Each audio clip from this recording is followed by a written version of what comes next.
Oh, damn it. I should have pissed. Should have pissed. Fuck. Should have pissed. Go piss. Why does it say stream finished? What's going on here? Okay, it says live. Let me make sure it's live. Testing. Yep. Yep. Just making sure we live. As soon as we make sure we live and sounding good, we live. All right. We sounding good.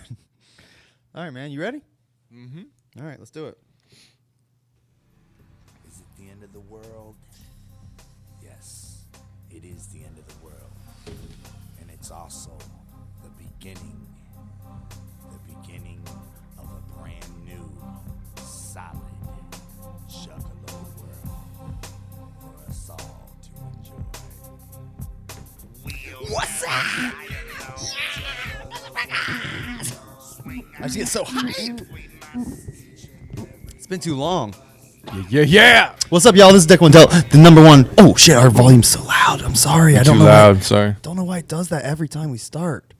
What is You up, gotta y'all? remember that. Remember, we figured that out last time. You see me fucking with the volume settings right before I started, right? Because Yeah. I was like, oh, that might happen again.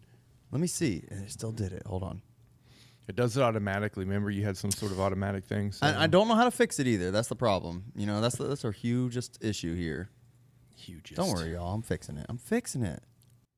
It like wants to bump up immediately to 100. Look, it's doing it automatically. Look, I'm not even touching it. What in the flying fuck, dude? I wish I knew how to fix that. I don't. It stays up now. We're gonna have to deal with that. No. I mean, I turned it down here, so I think the jugs aren't experiencing it. Yeah. What a way to start the show. It's For dumb. fuck's sake, man. What's up, y'all? This is my name is Kyle, aka Keezy, and this is my main man, Carve Laguna.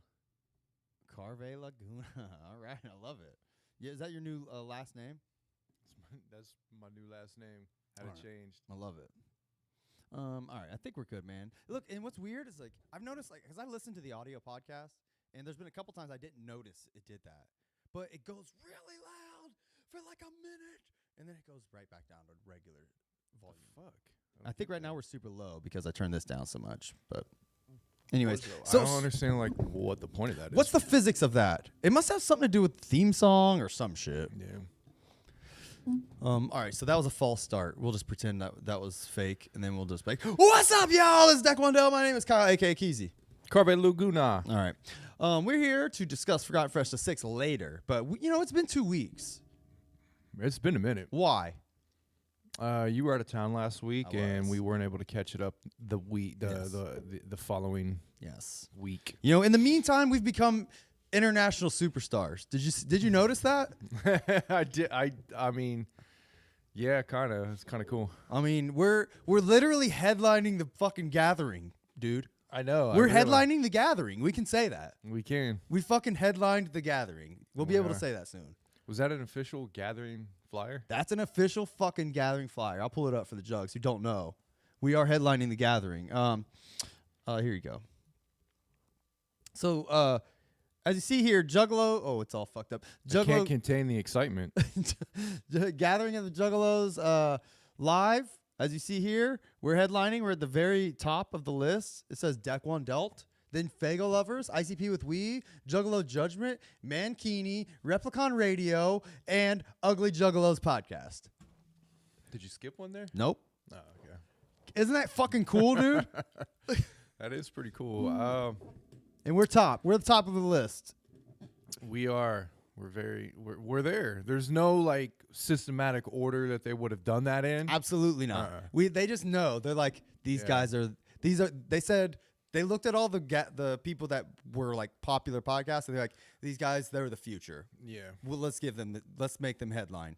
Yeah. There's no way that there was like maybe a system on the computer of whoever made that Nope. flyer had like some sort of order. Nope. Like Probably not. Probably yeah, not. Like no, there's no automatic order that the system did itself to maybe even make that flyer. I'll go with probably not. Okay. But who Probably knows? not. Yeah, we go on after ICP. What we're gonna do? If you want to know what we're gonna be doing there, That's still up in the air. Yeah, that's still a mystery. I don't think anybody knows what the fuck they're doing there at this point. We're gonna try to do. Hold on, I think our audio's still on. We're gonna try to do a live pod as long as the internet's good. That's the plan, right? As far as what that entails, you tell us what you'd like us to do. I think it would be cool to like have like a bunch of juggalos come up, like do little mini juggalo origin stories. That'd be cool. So I think that would be fun, just to kind of like almost like a speed date style. Like, hey, Yeah. what's your name? Where you from? Like, let's how you have doing? like a chair for him. And Yeah, shit. you know that might be cool. I would love to have merch. Y'all got to buy some more Barkle Brothers merch if you want us to have physical merch. Yeah. Because we need to get the little cachet up to be able to throw at the physical merch. Mm-hmm. All right, buy more Barkle Brothers merch, and then maybe there'll be a new Cartoon Nightmares coming out soon. Yeah. Maybe sooner than you think. Probably so. Not probably. today or anything, but quickly, I know we're just rapid fire going through some shit. We got our guests waiting in the wings. Shout outs to our homeboys listening: Sharif, Scott, Justin. Oh, Scott, I was in New York this past weekend at his wedding. Oh yeah, cool. It was a great time. Hell We yeah. hung out with the Howdies.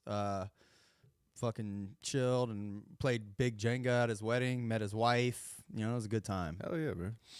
Don't forget Little Ninja. Little Ninja, our homeboy. We're gonna get him on Juggalo Origin Story soon. Oh, nice. And then yeah, you know, it's Pod Roulette of Juggalo Origin Stories. That does sound rad, doesn't it? That's a good way to put it. Pod Roulette. Pod Roulette. Who's the guy that took the Lotus album? Let's do a hunt. Oh, okay. You do a hunt for Jason Easterling. Yeah, there we go. Hunt down my missing Dark Lotus album from Jason Easterling. Please do so. If anyone hears from that guy, let him know that I remember he still has my fucking Dark Lotus album, and I have not forgotten, and I will not forget. Mm-hmm. I mean, last time I heard he was a truck driver, so I mean, it's possible. All right, Jugs, if you see him out on the road, let me know. All right. Was there anything else you want? Oh, sorry, man. I'm just like, I'm all fucking revved up. We haven't done a pod in 2 weeks, so I'm all fucking hyper. It's all right, man. Anything you want to touch on real quick before we bring our guest in? No. All right, man. Without any further ado, let's bring this motherfucker in. All right. Yeah, I said we just get right to it, man. No need to keep him waiting. I'll have to adjust the volume on the Zoom too. Hold on. All right, we're bringing you in, homeboy. Oh, I can see you. Can you hear me? It says he's connecting to audio, so hold on. All right, hold on. Says he's connecting to audio. Hopefully he can get in here.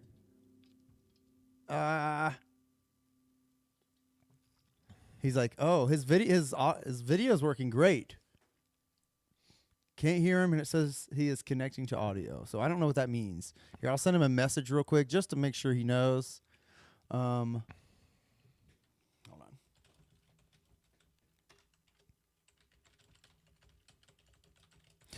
You know what I should do is get the Juggalo in here and like do a little test.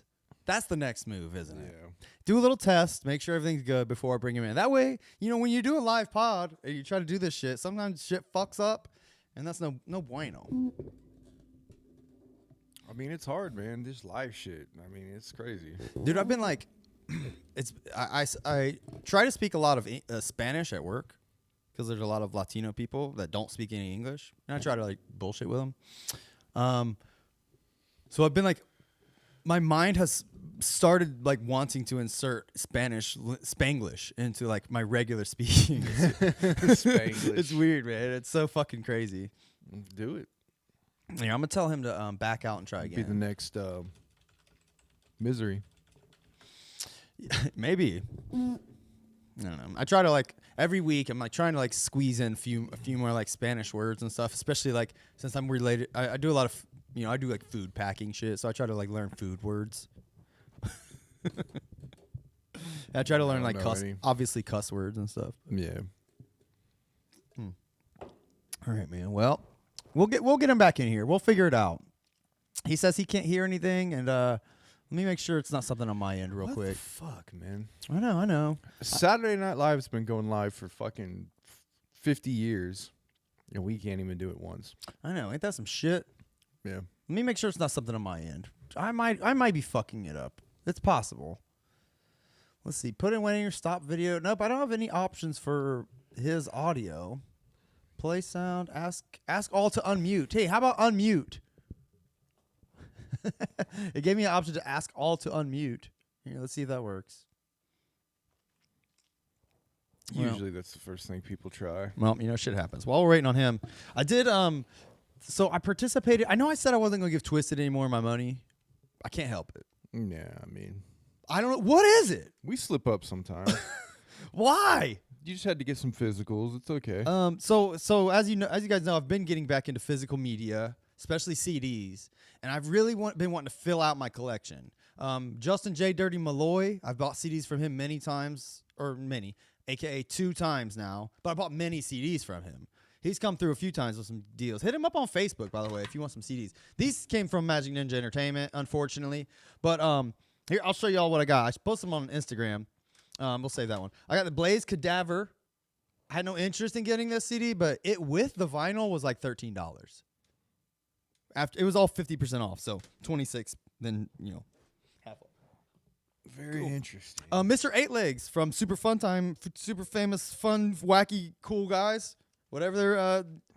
Yeah, you can tell he did the art right. Yep, he did the art. The vinyl has different art, which is interesting. Oh. But I got that just cause I was like, Blaze has always been very neutral in this shit. I always have wanted to support Blaze. I just haven't been really into his later music. Yeah. But this was too good of a deal to pass up, so I was like, fuck it, I'll get it. Yeah, I don't have anything against Blaze. Th- Nobody does, I don't think. Other than that, I got some Twisted Psychopathic era Twisted albums that I never got. This should complete my Twisted Psychopathic main album collection. Okay. I got The Darkness. Now, are these all re-released on M&E? That's I was going to get to that. They are all except Heartbroken and Homicidal is the only one I bought that still has the Psychopathic logo on it. Wonder if they just pressed up a lot of those and never sold them. I think so because I see these for sale when Psychopathic does their sales. They still have these. Yeah. And you know what?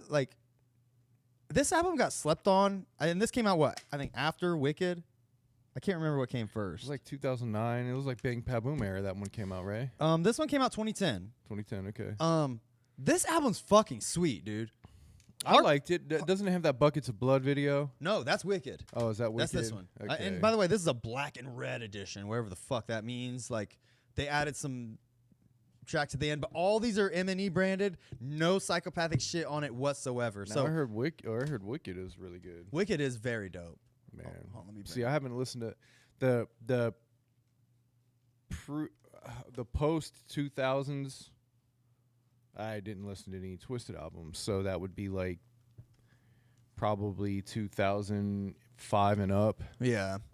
I mean, the last one I bought was Independence Day. Maybe I listened to that one, so that was probably what? 04 maybe, something like that. Yeah. That was the last Twisted album I bought. Oh no, you know what? Because Mansmith and Mutant came out, I think, after that, right? Mansmith and Mutant came out Gathering 05 or something like that, 04, 05. Okay. And that's the last one. I think that one and Independence Day were the last. I think Independence Day came out afterwards. Could be wrong. I don't remember. I don't either. Juggalos can correct us. Oh, hold on, wait, let's see. You love Twisted. Scott said you love Twisted just a minute. Look, I do love Psychopathic era Twisted. I really do. I've been bumping the fuck out of Heartbroken and Homicidal in the car and loving it. Yeah. This album was slept on and people need to get hip. I slept on it too at the time, but I've got hit to it since. I don't hear anybody talk about that one. Dude, almost every song is sweet. Yeah. My only complaint about this album is the booklet is literally all empty. It's just designed to be a journal. The whole booklet is just blank pages. What? Let me see that. But what's interesting is it came with a little pencil in the spine. That is Which I thought was cool, See that shit?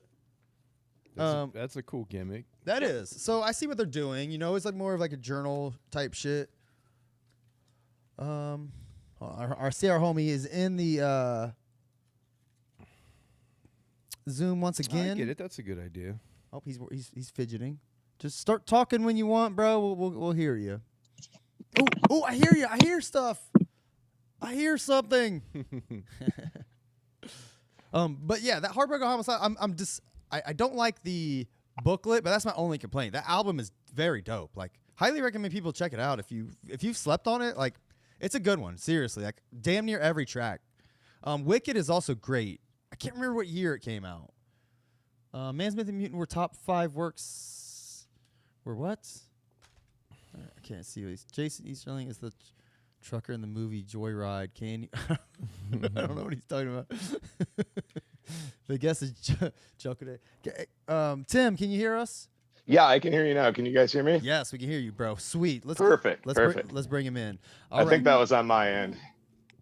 All right, cool. You're all man. good, man. No problem at all, bro. Yeah, I've only used Zoom like once before, so. All right, cool. Oh, this is the volume I need to turn you down. You're good, man. You're in here. Let's make it happen. Cool. All right, let's do it. All right. Without any further ado, ladies and gentlemen, welcome our homeboy and surely yours. Oops, let me pin you to second screen here. Our homeboy and surely yours is our man Tim, aka Echoside Fiend. Welcome, Tim. How's it going, everybody? It's great to be here, man. I've been listening to you guys since pretty much your 3rd episode. You guys popped up in my related videos on YouTube, and I've been listening ever since, so it's a pleasure to be here. Dope, Oh, bro. hell Thanks, yeah, man. man. We appreciate that. You're the shit for joining us, man. I know we I kind of strung you along for a couple weeks, but I'm glad we made it work. Man, that hit me right here, man. But, you know. Glad you're here, bud. Yeah. Yeah, glad to be here. Glad to meet both of you. So you've been doing Juggalo YouTube shit for a while, right? Yeah. I think it was like 2017 that I started doing it. I'd been watching and interacting with a lot. Sorry about my voice too. I was at a Blaze show last night and my throat's roached, but Oh, we want to hear about that soon. Yeah, but yeah. yeah, but yeah. So I've been watching and interacting with Juggalo YouTube for a while, and then it's actually DC Fago guy that kind of inspired me to start putting out my own and just kind of putting my thoughts out on stuff. So Yeah, he has that effect. mm-hmm. Yeah, Carver said, as you might know, I'm not much of a YouTube watcher. No offense. I just don't do much. But Carver has told me he's watched your show a few times, and I think I might have seen you live a couple times. I popped in just to kind of check it out. You do go live, don't you? I don't go live, but I'll put like premieres up and stuff. Oh, so. okay. Yeah. So yeah, man. I mean, you're a Juggalo YouTuber. We're Juggalo YouTubers. It's all good. Mm-hmm. Yep. So where are you from?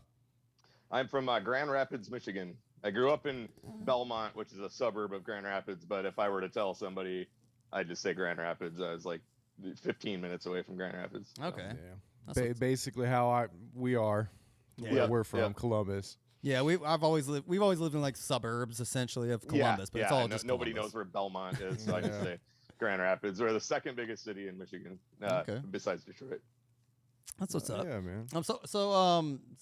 So how long you been down?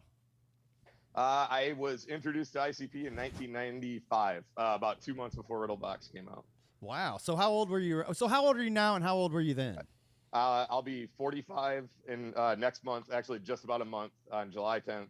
And when I found them, it was late August because it was just before my senior year of high school started. Okay, that's what's up, man. So yeah, that's cool, man. You're a little bit older than us, you're from like fucking ground zero. Like yeah, I'm about 2.5 hours away from Detroit. Yeah.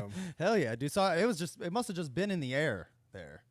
Yeah, how I actually found him was I had a coworker. I worked at a restaurant, and a coworker of mine named Jeremy was from Detroit, but he was living in Grand Rapids here. And then he had a little gathering at his house. His mom went out of town, and he invited one of his friends from Detroit to come spend the weekend. And that guy was into ICP, and then he played him while we were, hanging out, just playing video games and drinking and smoking and whatnot, and he played him. And then there was a Harmony house right down the road from Jeremy's house. So the next day when I was on my way home, I went and bought Carnival of Carnage, Ringmaster, and then when I was paying, the guy was like, "Would you like to reserve Riddlebox?" So I did that and got Riddlebox the day it came out. Wow, That's crazy. That's Reserving awesome. Riddlebox. Imagine Yeah. that. God I damn. still have my original copy right back here. Holy shit, that's great. All dude. my original copies actually are all back there. Yep. but, yep. I've wondered this. I knew there was a version of Riddlebox. The first version I ever seen, I never owned this one, but the first version had the head PE tracks at the end. Yeah, I don't have that one. I don't know if that was a tape or what. And I think they did that a little down the line, if I remember correctly. So maybe But, that must have been like Jive must have re-released a version. Like yeah, I think that's what they did. these yeah, degenerates will probably like these fucking piece of shit guys yeah, I too. might as well get Head PE out there. And the funny thing is, I became a huge Head PE fan later too. Hell yeah, so, dude. yeah. I've seen them. I never got hip to them, but they seemed like really fucking wild and nuts. Yeah. Yep. So you're pretty you're a teenager, you're older teenager getting into ICP. So what kind of shit were you into prior to that? And it still am into metal and punk. Is almost exclusively what I listen to, and still, for the most part, most of the hip hop I'm into is either really underground or Juggalo related. I'm not into too much mainstream hip hop, but yeah, I was big into even back then Clutch, which is still one of my favorite bands. Old Metallica, Misfits, Descendants. These are all bands I still listen to. That's what my my ears were tuned to back then before I found ICP. Hell yeah, dude, that's pretty cool. That's That's good transition into Yep. from punk and metal. I mean, I always felt ICP kind of fit in that scene anyway. So at least out here too, when you'd go to see ICP, there'd be a bunch of punks and metalheads there. Oh, It's yeah. crazy. It's always kind of gone hand in hand. Yeah. Yep. So you've been down for a long time, man. That's shit. Yep. Long time, man. Never fell away from them. I watched so many of my friends fall away. Like, these guys suck now, and I'm just like, you guys are crazy, man. This is fucking awesome. So you stayed deep in it this entire time. Yep. Like we've talked about, we've kind of come in and gone out. So, but Sure. you stayed like right in there this whole right time. there.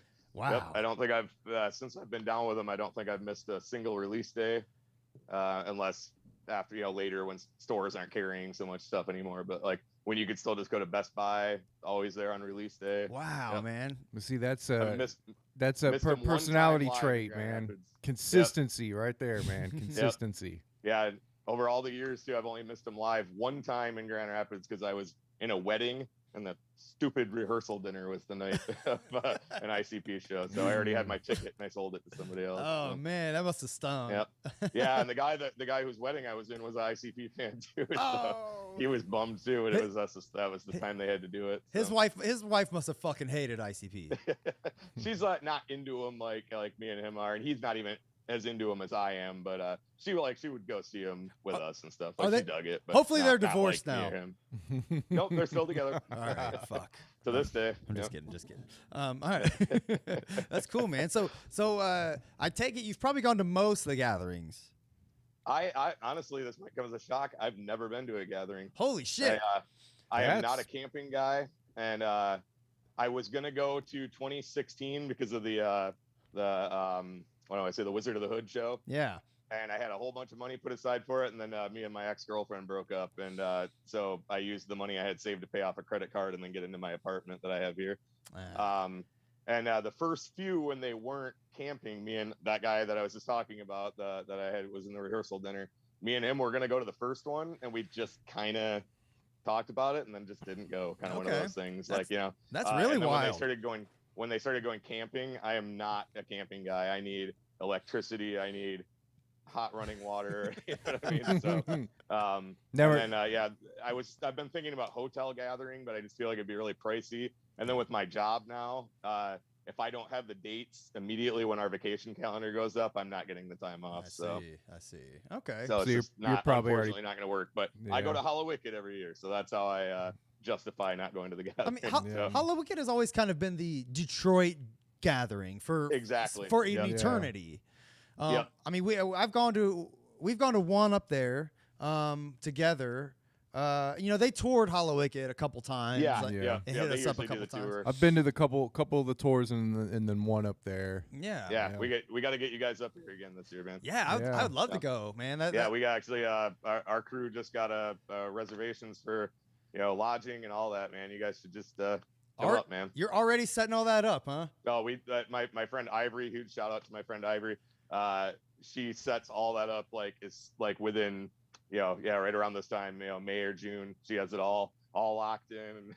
Wow, that's cool, man. She's on that. So she always does it just before the gathering. She's a hardcore gatherer. So Okay. before the gathering, she's got all our stuff set up for Hollow Wicked.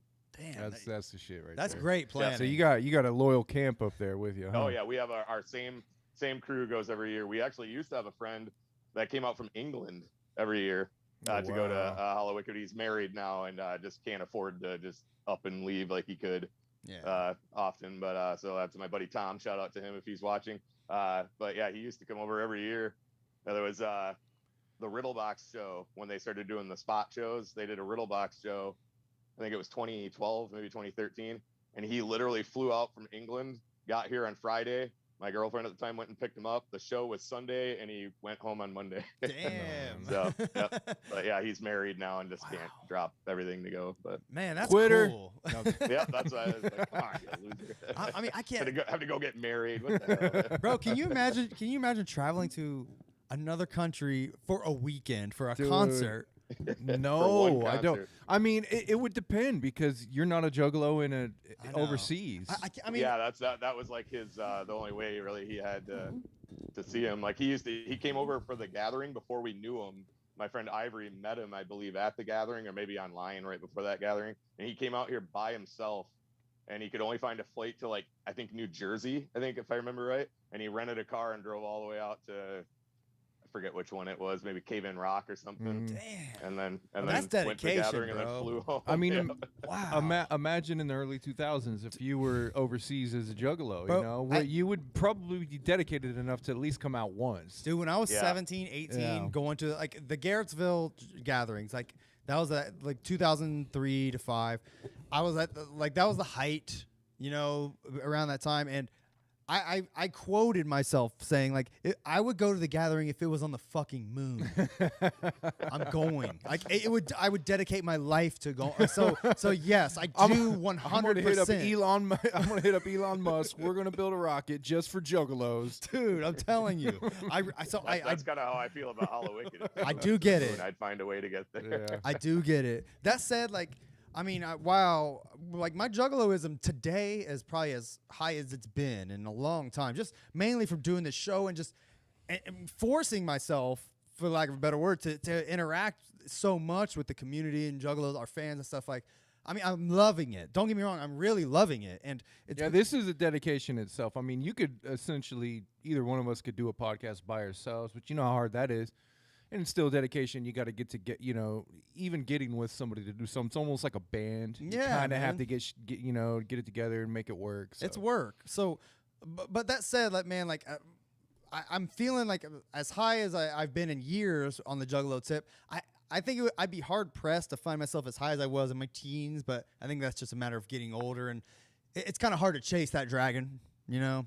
But that said, like, I'm really into it now, and I'm very much looking forward to the gathering. Can't wait, and especially since we're headlining. So, Echoside Fiend.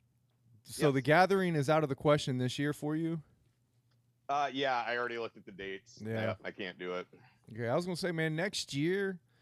I mean, we could do a bed and breakfast or something at my house. You know what I mean? Like, Yeah, because you guys live like right by it, don't you? Yeah. Yeah, I mean, if Yeah. it's here next year, you know, yeah, we're not that far down the road from Yeah. it, and I would probably be up for that, even if I just came out after, you know, when I got out of work on Friday or whatever and drive out there and just go Saturday. I would do it just to say I went to one. Yeah, man, it's under 30-minute drive from our house. Yeah, that would be worth it. for Yeah, sure, man. dude.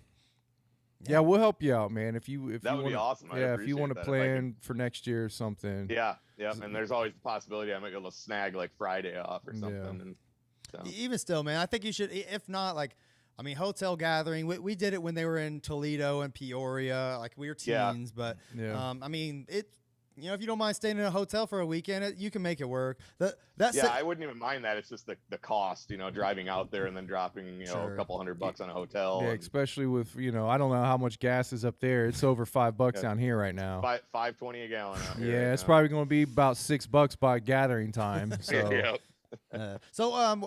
Tim, what do you do for a living? take one sleepover.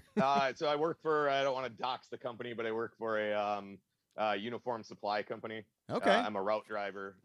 Yep. So I You've been doing deliver- that for a while because I think one of the videos I watched when you started that job or shortly Yeah, after you got that, that was been a few years ago, right? Yeah, I've been with the company for many years. and I moved into the service department about 5 years ago. Okay, cool, man. Like I've always wondered, like I've worked in I work in like food production for the past few years, and we get guys from Cintas coming in, and they'll bring the fucking, like I see them lugging the rugs in. That's what I do. and now I work at a food production facility where I see them bringing racks on racks of, like, we wear smocks, these white smocks. Yeah. Like they bring this shit. I'm like, God damn, these guys are putting in work.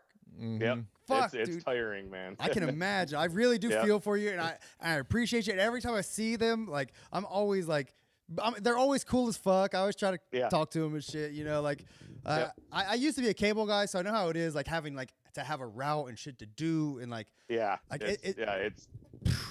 a long. In my route too. I service the Lakeshore, Muskegon, so I have a half-hour drive every day out there and back, and then my Tuesday, I have probably it's a light work day as far as the workload, but my driving time total is probably about 4 hours of total, because I go way north of Muskegon, so I end up about 2 hours away from the plant, and then I have to drive back. Now, do you have a helper? All in between. I don't, but we do have routes that do. Yeah. We have some that are huge routes. They just have to have a helper. Yep. Damn. Yeah, man, that's cool, man. I mean, that's got to be a tough job. I feel for you. I know you're lifting a lot of heavy shit and dealing with a lot of dirty shit in your face. Oh, like, yep. Yeah, it keeps you in shape though. All right, I don't know what's going on. The Zoom, I don't feel like we've been talking for 40 minutes. I don't know what the fuck's going on. It says we only have 2 minutes left. Yeah, I don't know, man. I couldn't tell you. I should have looked at my watch. It must have. Maybe it was from when I started the meeting or something. I don't know. I probably fucked that up, bro. But we'll cover a couple more things in our last minute here. Then, all right. So not coming to the gathering. You're fucking going to every show though. Yep. So what are you like keeping up as far as like merch wise? I see you got a lot of like shit in the background there. You got a lot of cool shit. What's like your coolest shit? Like what kind of stuff are you proud of, and would you mind sharing? And by the way, 1 second. Let me grab something. Oh, I was gonna say, by the way, if he wants to come back, I'll bring him back in, because I don't know what this has not been 40 minutes. All right. This is my Tim, favorite. real quick. I was gonna say it hasn't been 40 minutes, but when it kicks you off, I'll send you another link. Join back in, and we'll chat with you for a few more minutes. Fuck this. Okay. Yeah, because I feel like we haven't. I know, man. I don't know why it's doing like that. Been 40 minutes. But... All right, yeah. Show us the boot. Okay, yeah. So this Violent J was wearing this at the Sabu benefit show in Belleville, Michigan. Oh, that's fucking cool, dude. And, wrestling he took boot. it off and threw it, and I caught it, obviously. And then I had Shaggy sign it, and then I had Sabu sign it. If I can point to it right there. Yeah. And then I finally, a couple years later, got Violent J on it. And it's funny, too. I like pointing this out. There is a thumbtack stuck in the bottom. Hell yeah, dude. That is sweet. Yep. I love that you kept that. That's my favorite piece. I guess you could say merch. That's probably one. I mean, whatever. if I had that, it'd probably be up there too, man. I love wrestling and just having that, man. That's great. You said that was one of Jay's boots? Yeah, it was the Sabu benefit wrestling show, and it was ICP and Rude Boy versus Corporal Robinson, Richie Boy Briar Wellington, and Zach Gowan. Richie Boy Briar Wellington. Show, but that was one of the matches. Wow. I know all those names. Oh, there it goes. Oh, motherfuckers. Fuck you, Zoom. Yeah. You had him in and then he was having trouble with the sound, and that was counting all towards the time he was in, right? I think you're right. God damn it. Yeah, I mean that makes sense. All right, here I'll send him another link. Yeah, we got to get him back in because we don't know like what his favorite albums are. I know. Yeah, you're right. We don't, some fucking story. I mean, I'm sure he's got shit tons of fucking show stories. We're gonna spend a few more minutes. He's probably got more show stories, and he probably forgot more show stories than he can even remember. All right, Echoside Fiend, come back in. We'll keep chit chatting. I mean, that's a lot of years to be going to every show, every fucking Hall of Wicked. I mean, he said he's turning 45, so that is a fucking long time. Dude. That's cool, man. That makes me want to like really like I know I haven't watched many YouTubers and shit, but like he's cool as fuck. Like it makes me want to check his shit out, like just for the knowledge. You know, I just want the knowledge. That's what I'm saying, man. He's like he's one of those guys, man. Give me that shit. Yeah. All right, I see you, bro. Hold on, I'm gonna bring you back in. I mean, that's the jug. I mean, Echoside Fiend is essentially a Juggalo artifact. He is an artifact. Shit. It says put in waiting. It says remove, invite. He's in here, but can you hear me, Echoside Fiend? I can. Can you hear me? Okay, yep, we can hear you. Let's get you back over here. I don't know why this isn't working here. There you are. Oh, it's got both of us here. Pin to. Why is it like that? How unprofessional of us. Ew, I'm sorry. I'm going to stop. I'm going to unsubscribe to you guys. Well, son of a bitch. Hey, man, All right, I don't blame you, though. I'm still going to watch you. I still like you. I think it was just fucking All up right. from the sound. Hey. It's a fiasco. Not, this, it may, I'm not saying you're old, but, man, you're an artifact yourself is what I was telling Yeah. Keezy over here. You're, all the knowledge and all the stories you probably have of the time your life with, being part of the Juggalo community. Yeah, that's why I even say when I was saying DC kind of inspired me to do this, I was seeing like his passion for it, and I'm like not in any way saying I'm more passionate about it than him, but just I was like watching how passionate he is, and I'm like, man, I have so much that I could add as well, and so that like kind of inspired me to kind of start doing my videos and telling my stories. And like I was there when I got my Great Malenko, release day. And then me and a buddy of mine went back up later in the evening to the record store because he wanted to get a copy and they were gone. I lived through all that, it's just so cool, and I still got my Hollywood Records one right back here, That's and, crazy, man. Yep, it's just crazy just seeing all the stuff I've seen. The very first time I saw ICP, they played at a golf course, so I'm in the clubhouse of a golf course that just went out of business during the pandemic. I wanted to ask about that. Like, how were those first couple shows? Like, I imagine Riddlebox era shows you went to? That's when it was. It was on tour for the Riddlebox. They were wild, man. How many people? Like what was happening? How many people were at the shows? Like, tell us about the experience if you can recall. Yeah, that first time I ever saw them, I mean, it was, I'd say like 150 people, but like so packed you could barely move. That's how small the venue was. It was literally, it was in a club called Sluggos Down Under that was in the clubhouse of this golf course. Okay. And they had a stage and stuff. I mean, it was a little music venue, but when I say little, that's like the key word. It was tiny.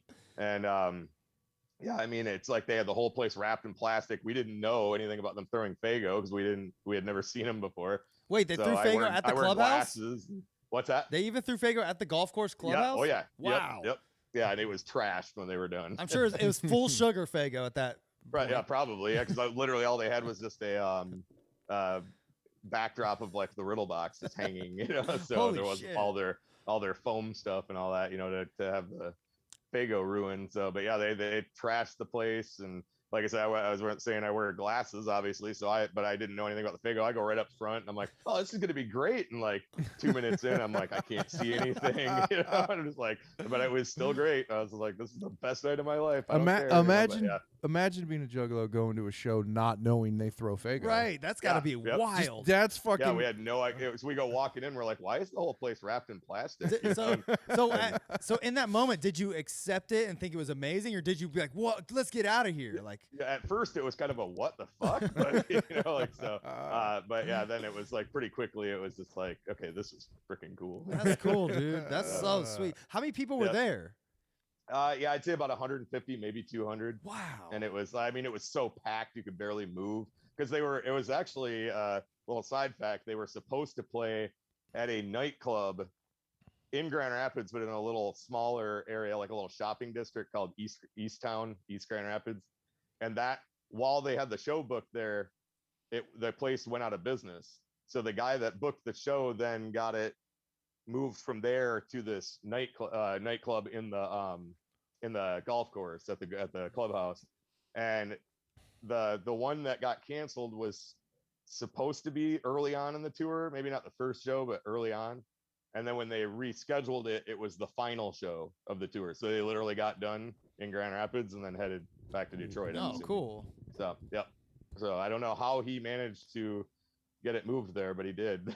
And Hey, fuck it. they were never welcomed back. I can tell you that much. Wow. Yeah, exactly. That's crazy. Yep. What were the dreadlock situations back then? That was the full-on dreadlocks. Okay, cool. Yeah. They were wearing the coverall suits and all that stuff. I always wondered, like, the Riddlebox dreads and the Great Malenko dreads. It was only a 2 or 3 year difference, but yeah, 3 years, I think. Well, I imagine the Riddlebox dreads, that was probably a photo shoot early on in the production. well, And then by the time Malenko's out, they're fucking, you know what I'm they're a getting good at. foot long. I was wondering how the fuck they grew their hair that long by then. That seemed like wild to me. Yeah. I've always wondered that. I always kind of wondered if they had extensions. But I Yeah. was like, at the same time, would ICP put extensions Right. in there? That just seems stupid. Are they really that worried about it? You know. Well, So. that was such a weird thing, and like juggalos these days, I'm sure they see the pictures, but like the dreadlocks, when they went from dreadlocks to no dreadlocks, that was out of Yeah. that was out of this world. Yeah, it was. Yeah. Like, And then Yep, that Shaggy was a grew him shock. back out for the Wraith era, but Jay never did. Yeah. Jay never went back long. man, that was weird. I got to see him only like once, maybe twice with the dreads, man. Yeah. Good shit. So, damn, man, like you've lived through a lot of probably really cool juggalo moments and shit. Like, what's some of your favorite like juggalo like? You said haven't been to gatherings, but like as far as like being around juggalos, being with juggalos, what's some of your most memorable times? Ooh, man. Honestly, I guess I'd have to say that first show. My first Hall of Wicked sticks out because that one I went. It wasn't the first Hall of Wicked, but it was been '98. And the guy who I found ICP through, Jeremy, me and him went to that. He wasn't even really into ICP, but like he was just like, when we went, he's like, I can go visit some friends and whatnot. So and he knew how to get to it. Was why am I spacing on the name of that place? Oh, that's gonna drive me nuts now. I can't. It's a nightclub in Detroit. It'll come to me. I don't know why I can't think of it. But yeah, it was in kind of a bad area and stuff, but he knew how to get there and everything. So that was cool. Like just the reason it sticks on mind is just waiting outside, line down the road, and it's in a really shitty neighborhood, and there's cops driving by and everything. But everybody, there's like 1,000 of us waiting in line. No one's gonna do anything. Hell yeah. So yeah, that kind of sticks out in my mind. Yeah, just being with 1,000 juggalos in like a really, really shitty neighborhood, waiting in line to get into this show. And That's always the best juggalo moments. You Mhm. like, Yeah, yeah. Just the real. Those are the real moments. When you're when you're so weird and you're creeping out the people of the bad neighborhood that are like the residents of the hood, they're like, what Yep. the fuck? Yeah, yeah. You're Like, around what the hell people. is going on here? Yeah, like the Newport here is in like kind of a shady area, and like there's Yeah. definitely like, I mean it's a campus, college area too, but the residents around there are probably like, stay the fuck away from these Yeah. guys. Mhm. That's Yeah. cool, man. Have you ever been down to the Columbus and the Newport? No, I haven't. They've done a lot of key I've- events here. Yeah, there was. Didn't they do the Great Malenko show there? Yep. Yeah, I was gonna try to go to that, and it was just it was in the middle of the winter, and I just didn't know what the weather was gonna be like. And So what kind of that's when my buddy Tom, that I was talking about from England, flew out and went to that himself. damn. That's crazy. And went back like the next day. Wow, man. But That's, yeah, I passed on that because I just wasn't sure what the weather was gonna be like. yeah, man. We saw Vinny the ICP kid there. That was Yeah. cool. Yeah, I've seen him around a few times. I've never really talked to him, but I know him when I see him. So what's your like being down for as long as you have? Like I imagine do you have a lot of merch, or have you sold a bunch and like No, regretted it? I don't sell any of my stuff, so everything that I've collected is all still here. So how many shirts are you at now? Fucking museum, man. Oh, my shirts, I could that just Juggalo related, at least probably 100. Yeah. Yeah, I have way too many shirts, just period. I have probably 200 wrestling shirts. I have shirts of every other band I like, horror movies. Oh, you yeah. know, yeah, it's insane. Every time I'll be like, pick up a shirt at a store, I'm like, I don't need this, but I'm gonna buy it. Of course. That's exactly what I do. I see you got some like passes and shit back there. The VIP. Yeah, just from doing VIP. And then when I go to Astronomicon, I go with a friend of mine that gets us the press passes to my Astronomicon passes. Say press. Oh, that's sweet. Tell me a little Yep. bit about Astronomicon. Astronomicon is fucking awesome. Yeah. I always tell people, even if you're not into Twisted anymore, you can go and like, I mean, obviously you're still supporting them, but you can go and not even have to interact with them at all. It's just, you know, and I would say like, as long as you're into comics, video games, or stuff like that. Oh yeah, for sure. Yeah, see, I love all that shit. I mean, I'm a big comic guy. I love that. Yeah, kind of Carver, shit, I know so. you're obviously an artist. That you would have a blast there. My roommate is an artist and is not even into the Juggalo scene at all. And she went to the third one with me because my buddy that I usually go with couldn't go. And by the time we left, she had like business cards from like 10 or 11 different artists that she was doing collaborations with. And Cool. Yeah, she had a great time. And she's a horror movie fan too. So she met like Lloyd Kaufman was there. She met him, and yeah, so she had a blast, and she's not even remotely into the Juggalo scene. So I know a lot of the Cinemassacre people go there. You'll see. Yes, yeah. You'll yeah, Ingrid Nintendo Video Game nerd and all that shit. there one year, and his flight got canceled. And my buddy Joe, who I go with, had an interview set up with him, and he had to cancel. Yeah, but a few of them still showed up, like that Justin Silverman. Yeah, all his people that he worked. Tony from Hack the Movies. Yeah. Yep, he's always there.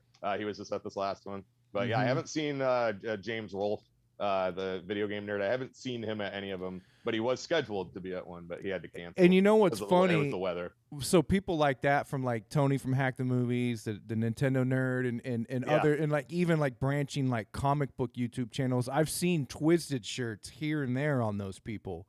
Yeah, because Justin they Silverman go to often that. will be wearing an Astro shirt. Yeah.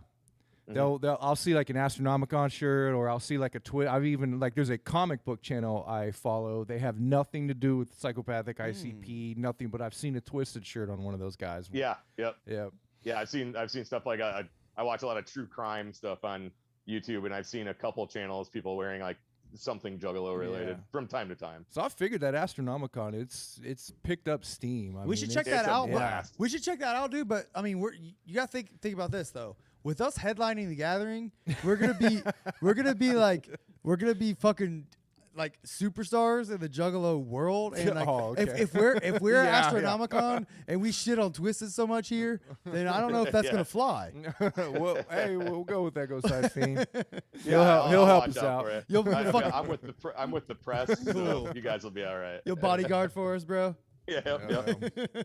That's what's up. But yeah, Astro is a blast. I recommend it to anybody into comics, wrestling, horror movies. Like I know both of you guys would have a blast. Oh yeah, sounds fun. I would definitely go. It's a great time. Yeah, I've tossed they do it around. Excellent job. Oh, I wonder if we can get a booth there. I don't know how they go about doing that, but you might be able to. There are I'll people that out. have podcasts. We'll just tell them don't look at our catalog, please. Hey, Twisted, look, I still buy your shit, dude. Let us be cool with us. Yeah, there will be booths up with people podcasting. So that's cool, man. I don't know how you go about it or how they pick, but they do let podcasts do stuff there. That's pretty cool. All right. Well, that's what's up, man. We'll let you go here in a minute. But I did want to ask. I always wish I would ask this. I always forget. Favorite Joker's card and favorite song by ICP. Oh, well, favorite Joker's card, hands down, Riddlebox. That's actually my third favorite album of all time. Ooh, man, as far as favorite song, or I guess one of your favorite songs, even. Yeah, okay. Like, I don't know if this would be my absolute favorite, but it is my ringtone on my phone. It's Schizophrenic. There you go. It's a good one. It's classic. Yeah. Just such a grimy, awesome, fucking heavy beat, man. Love that. Yeah, the lyrics are fantastic. Well, I especially want to ask him because you don't get to talk to too many juggalos that not only did they get down that soon, but they still have stayed down. So it's interesting to get the opinion of someone like you. Like it's obvious, like that's the shit that brought you in, and that's usually how it works. Like that's your favorite shit. Yeah. I will admit I do prefer ICP's earlier work, but I am a fan of the stuff they're putting out now. So. Okay, cool, man. So you're all into the second deck. You think? I love Bang Pow Boom. I actually absolutely would say that's one of my favorite ICP albums. Yeah, I agree with you right there, man. And I'm the same way. Bang Pow Boom is fucking up there as like one of my favorite ICP albums. Yes, love that. I'm a fan of Death Pop, and I like Yum Yum too. It's not my favorite, but I enjoy it. I noticed you. I have to admit I'm more into the early stuff. I noticed you suspiciously left out any mention of the Marvelous Missing Link. Yeah, I'm not too big of a fan on those. I don't know. Yeah. I don't hate either one, but I I couldn't even tell you the last time I've listened to either one of them. Yeah. But there are great tracks on both of them. Understandable. We get it. I guess it's just interesting, like, since you've been down and in it this whole time, I was curious, like, what your thought was going in and out of that era, like, how kind of that felt, you know? Yeah, as far as the Marvelous Missing Link, those ones too, I got to put out, like, Hell's Pit does this to me too. They put me in a weird mood. And Yeah, when I listen see. to I them. feel the same fucking way with Hell's Pit, man. It just it's not the mood it's the mood that gets me. Yep, that's exactly it. And Now- like Hell's Pit, I love that album, but I don't listen to it too often. 'Cause it just puts me in a strange mood. Now that And, being said, what'd you think about Lost the does that Wraith? too. What's that? What'd you think about Shangri-La? Oh, I love Shangri-La, and I myself am very open about the fact that I'm an atheist. So even when that album came out, it didn't give, how do I want to word it? It didn't shock me, I guess. I already knew that's what they were gonna say. Yeah. And when the album came out, the whole God thing didn't bother me at all. And I think Shangri-La is fantastic. It's one of my favorite albums by them. And that being said, as far as the mood thing, that puts me in like one of my favorite moods. Yeah, man. it's very uplifting, and there's like nothing on that album that puts me in a bad mood or anything. I mean, like there's that. something to be said about that. And, you know, we as humans, we've all known that, like, music can affect your mood and it enhances your mood. So it's obvious that those albums they produce their desired effect. I could be having the shittiest fucking day, man. I put on Shangri-La and I'm happy. I feel it. Shangri-La sonically is so good too. I will say I wish Mike Clark had produced it, but Mike P did a fantastic job. Yeah, I agree. He had some big shoes to fill, and he did the best job you could expect someone that's not named Mikey Clark to do. Yeah, exactly. Now I can't even imagine a Mikey Clark 6th now at this point. Yeah, I know. That's why I hope he does the 6th on this deck. Oh, man, that would be incredible. Make up for it. Now, I've talked to Keezy about this. I would love to have Mikey Clark back, don't get me wrong, but I would almost want Kuma to do this new one, to actually give him the seat to the helm to see what he could actually bring. And I think he's hungry enough to where he could bring something just as good. Yeah, and I know, like, when they had him on, I don't know if you guys saw the talk show that they had him on. Yeah. Yes, Like, he loves ICP too. Like, not just like, oh yeah, I'll produce your stuff. He loves them. So to have somebody who's a huge fan of them do some production, who we already know can do great production. Yeah. You know, I agree with you. I think that would be awesome. I think he could fill those shoes. I mean, obviously Mikey Clark is the first pick, but Kuma, I would almost think he might even bring something more to the table because of how hungry he is. I'd love to hear his take on it. Yeah. Yeah, same here. I agree 100%. Hashtag Kuma for the 6th, man, for sure. Let's get this shit going. Mm-hmm. All right. Well, you got anything else you want to add or throw out there or promote, man, before we let you go? We've had a great time talking to you. Yeah, it's been a pleasure talking to both of you too. I guess just my YouTube channel is pretty much. I'm not real consistent on there. I apologize because my work schedule keeps me really busy, but I do what I can, and I appreciate everybody that does watch, and I appreciate you guys having me on. It's been a pleasure to be here. Absolutely, man. Thanks for joining us. Thanks for making it work. I appreciate you being patient, and you've been cool as fuck. And I'm gonna check out your channel and see what you got to say, man. You're awesome. I appreciate that, and let's get you guys up to Hollow Wicked this year. We'll see, man. I'm down. I really want to go. Trust me. All right, Tim. Have a good one. Yeah. Cool. Thanks, guys. See ya. Yeah, see you. That's what's up, man. Tim's cool as fuck. Echoside. Like I'm saying, man, it's just like when you get that kind of knowledge, and just it's experience. It's almost like a portal to that past. Yeah, the portal to that or those early days.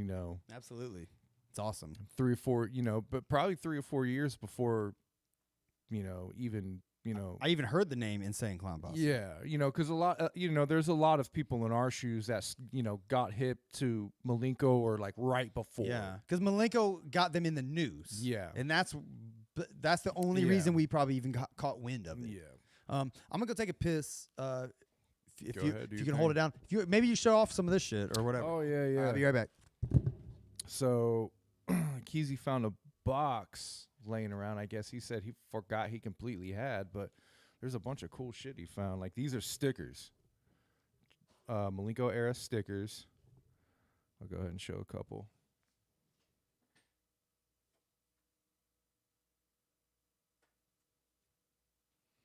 He was showing me these, and I was like, dude, those are cool as fuck. He taped them together, but, like, yeah, these are cool as shit.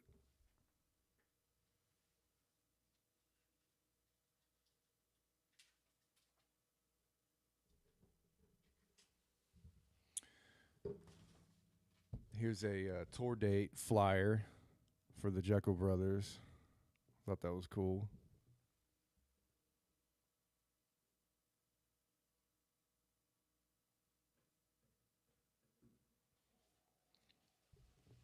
Yeah, and he was just showing me a lot of this. I was like, where the fuck have you been hiding these?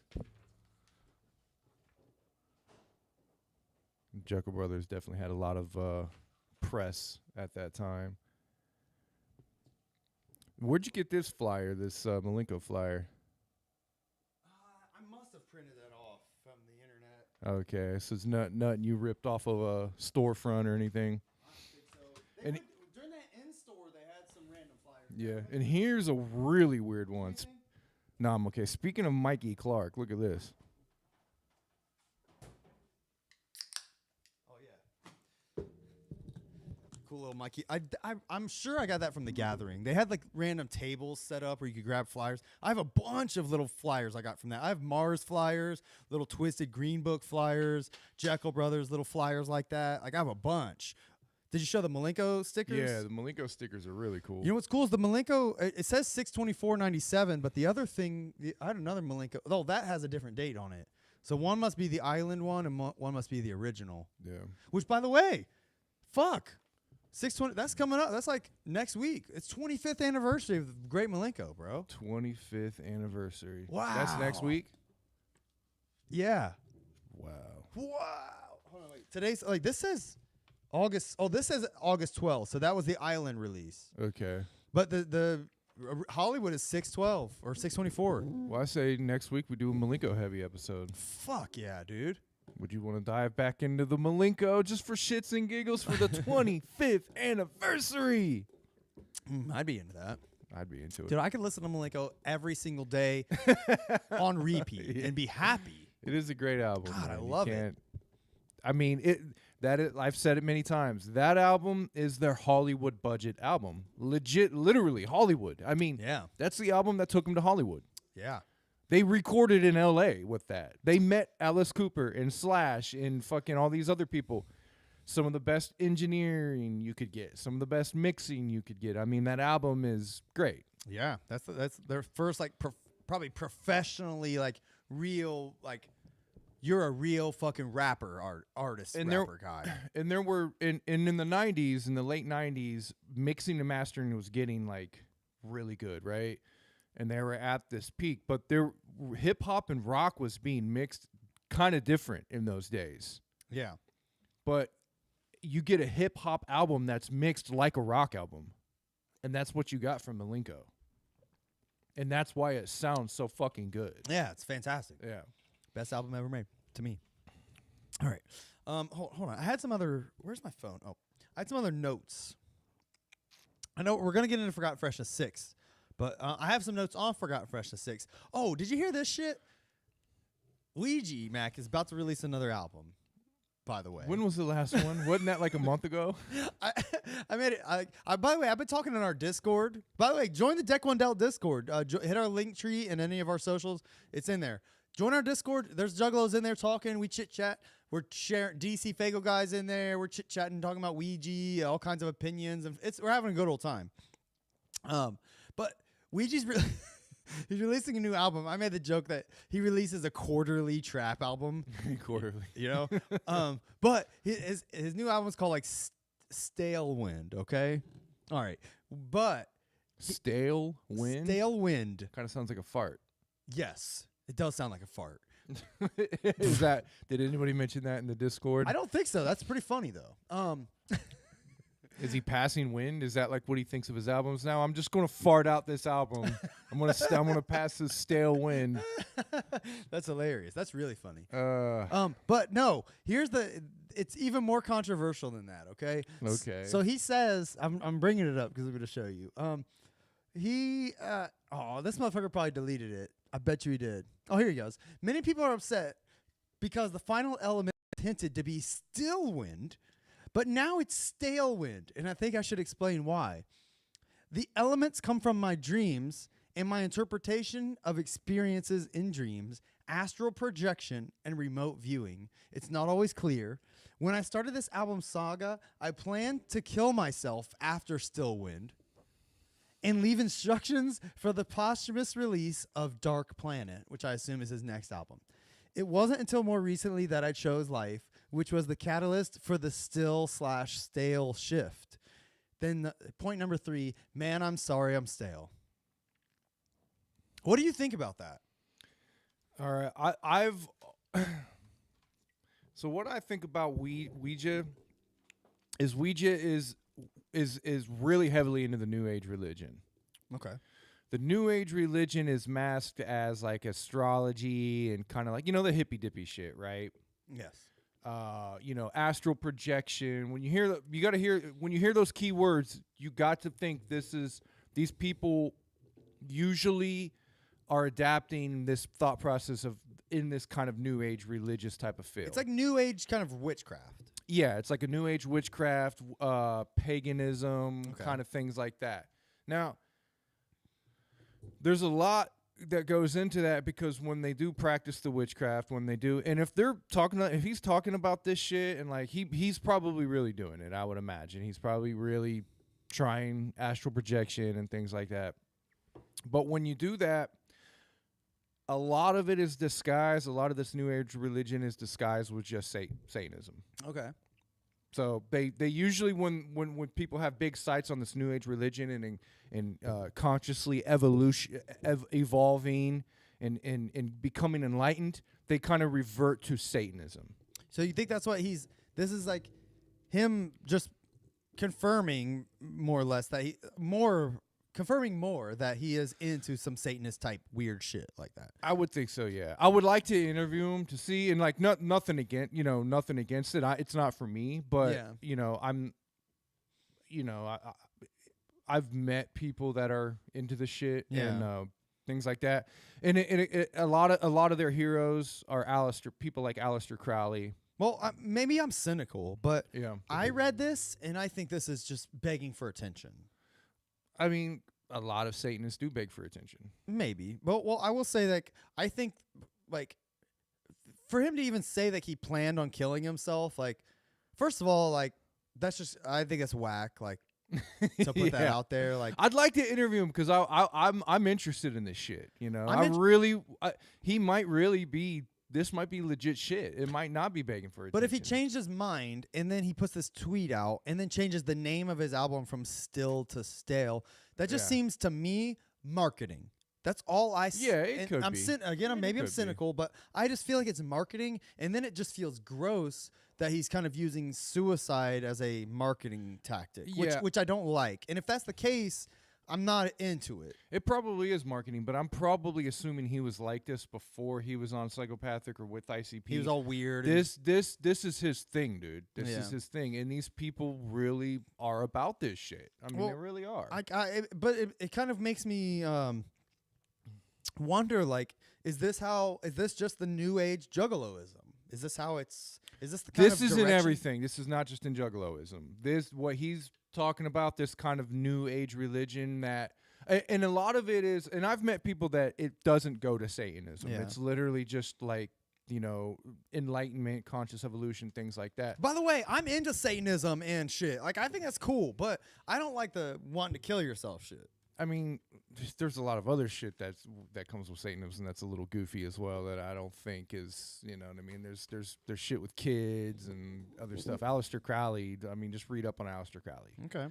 I know. I've heard the name. I don't know he much. essentially, so all this kind of shit is linked to what Aleister Crowley started.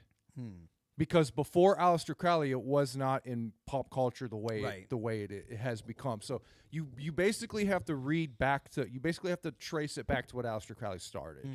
And when you read what Aleister Crowley did and what he was about is a lot of it is very, very fucked up. Okay, so this kind of shit, it falls in line with what Aleister Crowley was doing. I most would likely. say so. They may, and even some of these people that are into the shit don't research it that far back, and they don't really know what they're getting into. And when they practice this kind of witchcraft shit, they don't really know what they're getting into. And a lot of times, it's playing with fire. It really is.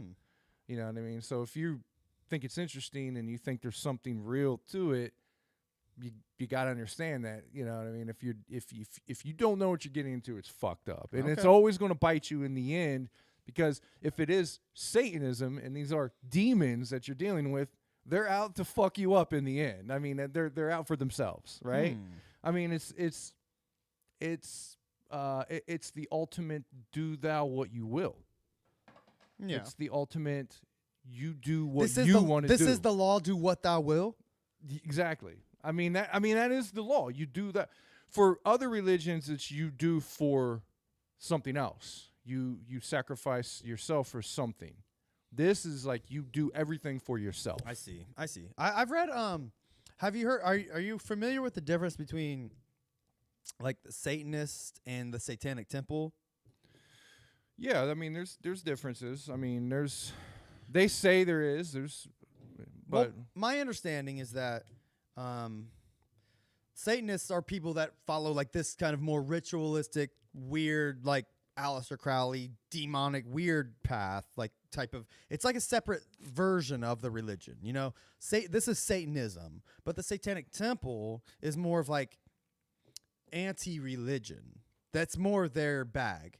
They're the Satanic Temple are the ones that put up the Baphomet statue because they put up a Jesus statue. You know what I mean? Yeah. It's not the Satanists doing it. It's the Satanic Temple that are like, all right, y'all, we're just keeping it even. They're the ones keeping it even. They're not doing the weird evil shit. yeah, I mean I get that look at it, but I don't think it's that. I think it's just another religion. Really? Yeah. Because I thought. I mean, when you have a temple, you're putting up an idol. Sure.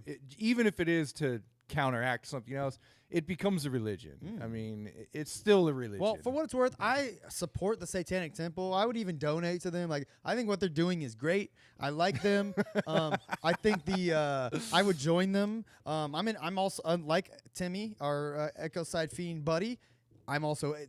I call myself atheist, but I do like the Satanic Temple, and I think what they're doing is cool. And if I could join them and be able to call myself a Satanist, I think that would be fucking sweet. So my question to you is this: do you believe in any type of actual, real black magic or witchcraft? No, You don't believe that it's real at all. not really. No. Okay, then I'm okay. Then I'm okay. It's just like to me, it's more of a front for. It's a counterculture. Yes, that's it. It's a counterculture but to the something that is fucking stupid, but and I get it. I only wanted to bring that up just to make sure that like, we understand that like that's kind of where I'm at. Like I think that shit's cool. I do not think the Satanist, Aleister Crowley, like witchcraft shit. I don't think that's cool. I think that's a lot of these people really believe this shit. and I think that's interesting. And I would like read witchcraft books and be interested in like how that shit works. And I like all that subject matter.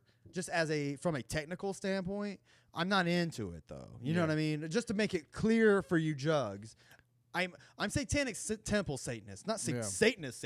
Ew, fucking weird. I will say this, and that's cool. You're a complete atheist. You don't believe in fucking anything. No, like you don't think there's magic you can pull from a fucking the dirt. I don't. Shit like that. That being said, I'm not an organized religious person. You know this. Yeah. I don't really believe in the biblical God or anything like that. But I'm not an atheist. I do believe in something. I do believe there is something to witchcraft, and I do believe it's. You believe that you could communicate with something. And I believe a lot of witchcraft is used in entertainment and music. I see. And we know that. Oh, I know that at least. But, So, and I even believe in that. ICP have used it, and willingly, or do you think this accidentally? Maybe accidentally. Maybe they were being coerced to use it. They figured it out during the Malenko era, and that's when they fucking went against it. You think consciously they went against it, or it's just like this? They maybe had a feeling like, hey, this is getting weird. We're gonna do our thing over Dude, here. I truly think Jay has shit that he's never told us, that he's never told the Juggalos. Regarding what?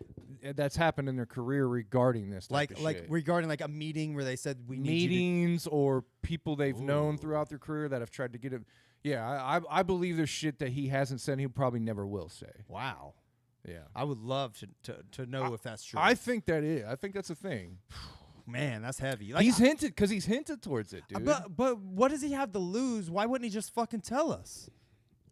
Because I think Jay is he's a religious person. I think he really is, and he goes by the book. You don't spread the darkness, don't spread that type of shit. The way that's feeding into Like it. it's real. So it's actually real. I to think him. I think he's as he's gotten older, he's become more like that. So maybe in the past he would have said something, but as he's gotten older, he just doesn't. He's not going to put that out into the Juggalo world anymore. Interesting, dude. That's an interesting take that I think would be controversial, and I think that Now, why does he sign? Does he know what Ouija's into? I don't know. Maybe he does. Maybe he doesn't. I would say I doubt it. And this is all speculation that we're even saying Ouija's into some satanic shit. Yeah, that's it. Yeah, that's still just speculation. I'm just literally going off the things he writes, the things I hear. That suicide shit is. I think no matter what the reasoning or context for it is, it's fucked up. Yeah. I think we can agree that that's a fucked up thing to do and tweet. And Well, why are you so against suicide? I think that I think it's almost like Because that's a religious thing. I think it's kind of glorifying. You don't it, kill though. yourself, remember? That's like Yeah, a biblical but thing. I don't believe in. I'm not anti-suicide in the sense that it's a religious thing. I'm anti-suicide in the sense that like it's just a whack thing to do. Yeah. Like that. I think Because it's you leave loved ones behind. Yeah. And believe me, like yeah. I'm lucky in that I haven't struggled with depression. You know, I have a lot of depressive thoughts and shit, but I haven't struggled. I can honestly say that, thankfully. Hold on, let me You're cut good. you off for here. Black Manny, or not Black Manny, sorry. Justin Manny talks about the black cube. That's some deep shit. Most people I know don't know shit about the black cube in Saturn. Where does he say that? Justin Manny is on some shit, and he knows what's up. Satanism is basically just theater dorks' real evil is the black cube of Saturn. And I See? completely fucking agree. Justin Manny, hop on our Discord. I'm gonna get Carver on there, and y'all can fucking talk about it. By the way, The black cube shit is deep shit, man. I don't know nothing about that. It's real deep shit. Let's not get into it here. No, we won't get into it. I don't even like talking about it because it fucking fucks me up. I'm gonna put you on the spot here. All right. Are you gonna join the Discord? The Juggalos are clamoring for you to join the Discord. No one's They're clamoring fucking for clamoring, dude. They're fucking going. They're going off. They're going off in the Discord. Like, where's Carver? Bring him in. Get him in here. We want to talk to Carver because they want to pick your brain about this kind of weird shit. They're talking about this shit in the. They're not, but they will. We need you there. Alright. We need you in the Discord, bro. Join it. I sent you the link. I said, Juggalos, look, Juggalos, I'm trying. All right, I sent Carver the link yesterday. Like, join the Discord, bro. It's fucking getting crazy up in there. And he's just like, I'm too busy. I have shit going on. I have fucking things to do. I didn't say that, but no, man. I mean, yeah. If there's people in there, They and will there's- talk to you and about there's this shit. discussions and shit. Justin yeah, Manny, I'll join the join. Discord, please. I don't know if Justin Manny's in there, but Violent J, the country singer's in there. He's going off of some crazy shit. Lil Yeah. Ninja's in there. DC Fago guy's in there. Come hang out on our Discord. Well, when it really comes down to it, man, when it comes down, the people that really like and identify with the ideology of Satanism and things like that, it's because of the whole fallen angel thing. It's because of the fallen angel has fallen from the what is supposed to be the authority. And Angels are he's, fallen angels. yeah, and he's the ultimate one. Satan is the ultimate. Luciferian, the Luciferian religion. They worship that because he's the one that has defied the authority, and that's appealing to like what you're talking about. The organized religion, the authority. Yes. Defy that, the counterculture Yes. against that, and that's Bro, what the Luciferian ideology is. I'm telling you right now, dude. If a Satanist, if an actual like Anton LaVey-esque Satanist came up to me and like started spitting knowledge to me, they could very easily get me to join, very easily, and I would become a Satanist. That's how fucking easy I am to manipulate, and that's how gullible No, I am, you're dude. not, man. I would join Satanism in an instant if they you're just not that easy to manipulate. if they just told me like magic is real and like showed me some like weird like if they made some pink smoke come out of their fucking hand or something, I'm joining. I'm becoming a Satanist, bro. That's how easy I am. It's playing with fire. Just know that. Hey, Juggalos, I will sell my soul to you. I mean, not to Juggalos. Satan, I will sell you my soul. All right? It's for sale. Oh, All right, shit. man. Hold on. All right.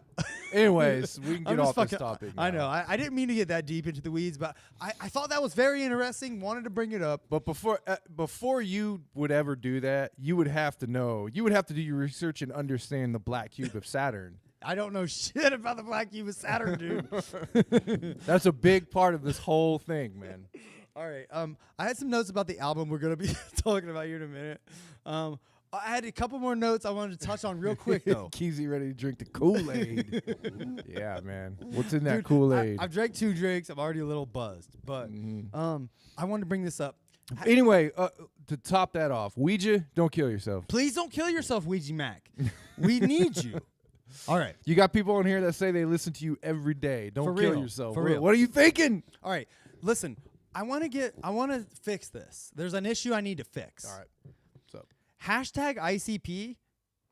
We don't know how hashtags work, right? You hashtag shit and then you can search for it and all that shit comes up, right? Yeah. But when you hashtag ICP, it comes up with this fucking stupid logo for some gay ass like crypto bullshit. Yeah. There's a cryptocurrency called ICP. Did you know this? No. Fuck this cryptocurrency, dude. I had no clue. Fuck them in their ass, all What right? the fuck is going on? I don't know. Fuck them, though. They should not get hashtag, because when you hashtag ICP, That's it almost comes like a copyright. Yeah. Essentially at this point, right? Dude, if you do hashtag ICP, it comes up with their fucking bullshit logo next to hashtag ICP. well, you need to do hashtag insane clown posse. You're right. But they don't get ICP, dude. ICP's had this shit for 30 goddamn years. They don't get hashtag ICP. Well, And I even seen, the reason I brought this up is because I seen ICP tweet something the other day, and they put hashtag ICP, and it had the goddamn bullshit. It's like an infinity logo or some shit. Yeah. Dude, Juggalos, why haven't they made a stink about this? We need to bring this to the attention of ICP. I'm not kidding. Like, it really... Seriously, they need to know that when they type hashtag ICP, it's going to a fucking cryptocurrency. Dude, I'm fucking furious about this. This is bullshit. ICP should have it. There should be a little clown face, if Yeah. anything, next to ICP. Not some goddamn cryptocurrency, dude. I mean, I'm furious. how long did fucking WWF have it before Oh, dude. the World Wildlife Federation made them change it? Don't get me started on that, too, Yeah. dude. That's a goddamn dirty shame Yeah. that happened. But yeah, no, I get it. I feel the same way. Yeah, ICP, but it's three letters. I mean, what are you gonna do? You know, It's I don't know. unacceptable. ICP has been a fucking American staple for 30 years, and we can't even get the hashtag. Way before cryptocurrency was even fucking thought of. Dude, you're right.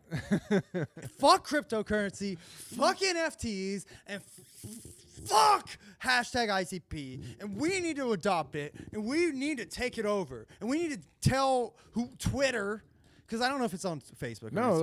like get on freaking Shaggy and the Creep. Shaggy and the Creep. Hashtag ICP. We need it. We need it. I don't know how effective this will be, but get on there, fucking someone super chat Shaggy and say, don't type hashtag ICP because it doesn't Yeah. fucking do anything for you. It boils my blood. Here's my solution. We're going to since they want to steal the hashtag, we're going to steal their logo. What? Whose logo? We're stealing the hashtag ICP logo because there's a little, like I said, a little infinity symbol or shit. Yeah. We're going to make that related to ICP. We're going to make that symbol an insane clown posse symbol. All right? How are you going to go about this? Oh, you're going to see. Okay. I really want to see this. We're fucking stealing their symbol, okay? Okay. So we're going to steal their symbol and direct it to ICP now? Yeah. I don't know how to do this. But I don't either, but we're Juggalos make it happen, okay? All right. So that's the homework, No. guys. That was one thing I wanted to bring up.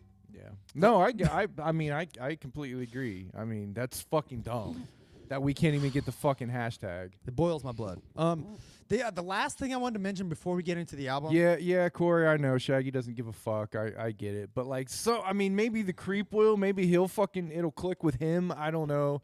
But yeah, we need to try to get through to him somehow. Yeah, for sure. If you want to go to the Discord, go to Linktree, go to our Twitter, Facebook, or Instagram. Click the link in the bio. It has a link to the Discord. All of our cool links are in the Linktree on our bios, okay? For anyone asking. I was trying to bring it up, but I can't link it here. Lil Ninja says, I'll make a video about this on my channel. Please. Are you talking about the hashtag thing Bro, or the Lil previous topic? Lil Ninja has more subscribers than us. I don't doubt it. He has a bigger reach than us. Yeah, I don't doubt it. Juggalos, get the shit trending on TikTok. Juggalos should have hashtag ICP. Yeah, I I agree. truly believe that. I know I'm like fucking around, but why? Why do they get it? It's bullshit. And it pisses me off every time I do hashtag ICP and I see that fucking stupid symbol Yeah. and I know it doesn't mean anything. And we've been doing it since our show started. It boils my blood. Yeah. All right. The last thing I wanted to mention before we get into our album, we're gonna skim through this album because we're at almost an hour and 20 minutes already. Yeah, we'll try to get this topped out 2 hours. This last thing I wanted to mention, just a quick mention, is that one thing I realized about Jamie Madrox, how he raps. I call it hey batter batter rap. Where it's like hey batter batter batter hey batter batter batter batter hey batter batter batter. That's how Jamie Madrox raps. Hey, better, what I got a better head of a hey, better, what I better have a hey, better, what I better get. Because he always has that weird inflection, especially weird, the inflection in his voice where he's like, hey, better, hey, hey, like it's weird. It's like a hey, batter, batter rap. I want to Could it bring be up. like the auctioneers? Yeah, it could. Remember the Yes. right? You know what I'm talking about? Yeah.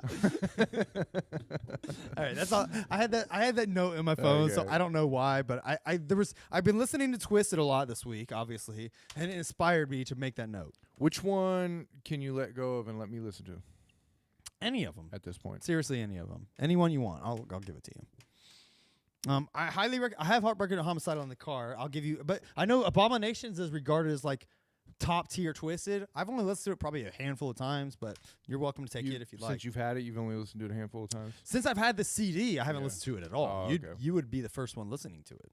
Okay. But that's up to you, bro. Yeah, I'll take it. I'm gonna listen to that Okay. because I really want to know everything about this album when we review it. Maybe we could talk about that. Because it is regarded so highly, I want to know why. I've heard people say that's their best album. Yeah, I want to know why, and I want to know, where I sit with it. No, please, dude. Please take it because Yeah. that's probably the only way I'll be able to get you to listen to an album. We have a problem here at Deck One Delt Just give it Carver that I'm shit. going to admit. When I don't listen to the albums, I have a problem, guys. It's okay, man. we skimmed through it before the show. He's fine. I mean, you get it, so it's Yeah. fine. It doesn't matter. Listen, the albums don't matter as much as just our feelings in the moment, listening to it Yeah. anyways. Like, you can always find something you like about the albums, of course, if you study it, but... I mean, but let's be serious. I mean, for Forgotten Freshness, who gives a fuck? Exactly. But for something like this, yes, I'm going to listen to it because I want to know everything about Absolutely. That said, did we discuss what we were going to do for our next album? I forget. it. No, Okay. but we can decide that off air, and it could be a surprise. Okay. All right. By the way, next week, look for us, or this. We plan on. I'm gonna put you on the spot again. We're gonna plan on doing a show Saturday morning. Yeah. Saturday morning, because Father's Day's next week, and we know people will be doing shit. I'm a father, and I want my Father's Day. I want to wake up with a BJ. I want to fucking enjoy getting high in bed till 11 That's a a.m. tall order, waking up with a BJ. I'm telling you right now, it's not happening. But that's my ideal my ideal BJ. I mean, that's kid- my ideal Father's Day. You know what? And I don't blame them. I don't blame the women out there who, Who would want to suck a dick? immediately waking up when you already have fucking morning breath and like Sticky mouth. sticking a fucking cock in your mouth immediately. I'm telling you right now, I would never want to wake up and immediately suck a dick. Yeah. Would you want to make up? Would you want to wake up and immediately like Eat pussy? Yeah. Yes. You. I mean, I would definitely put some boobs in my mouth Dude. immediately. Like oh yeah, I would do that too. But like Martin Lawrence says, at night the pussy marinates. It marinates. Martin Lawrence was great. One of the funniest people of all time. I'm sad Martin Lawrence got blacklisted in Hollywood. I know. Well, he ran around naked on crack. I mean, what do you expect? Yeah. All right, man. We're gonna start the album. I'm gonna grab another drink real quick. You I want mean, anything? so did Cat Williams. He ran around fucking it out. He's back. Yeah, you're right. He did a Netflix special like last year. Yeah. Do you do anything in your drink? I'm gonna grab another one. Yeah, you can grab you something. I'm about to get drunk by the time the show's over, bro. All right. good. You want tea or coffee? Tea's fun. Yes, sir. Yeah, so I've glanced through this album a couple times. I've skimmed through it. I skimmed through when it was when it first got released on YouTube. Yes, because this album it was only given away at the VIP for the Fred Fury tour. Yeah. Which I would love to own this album just knowing that it's rare now. I didn't know that. Yeah. I really, fingers crossed, hope they sell it at the Gathering. Yeah, I only skimmed. I doubt it, dude. I fucking doubt it. The last time They love repressing shit just for the Gathering. when I went to the Gathering last year. They didn't have shit for merch? Fuck no. Did they have Heartbroken and Homicidal? I don't remember. Did they but sell any Twisted merch? I don't think so. Okay. It was just like Fred. Like you could get Fred. You could get like all their recent like just Okay. like albums. Because I know they would sell them for like $10 a piece back in the day, but this is Yeah. 15, 20 years ago now. Dude, last year their merch was trash. Really?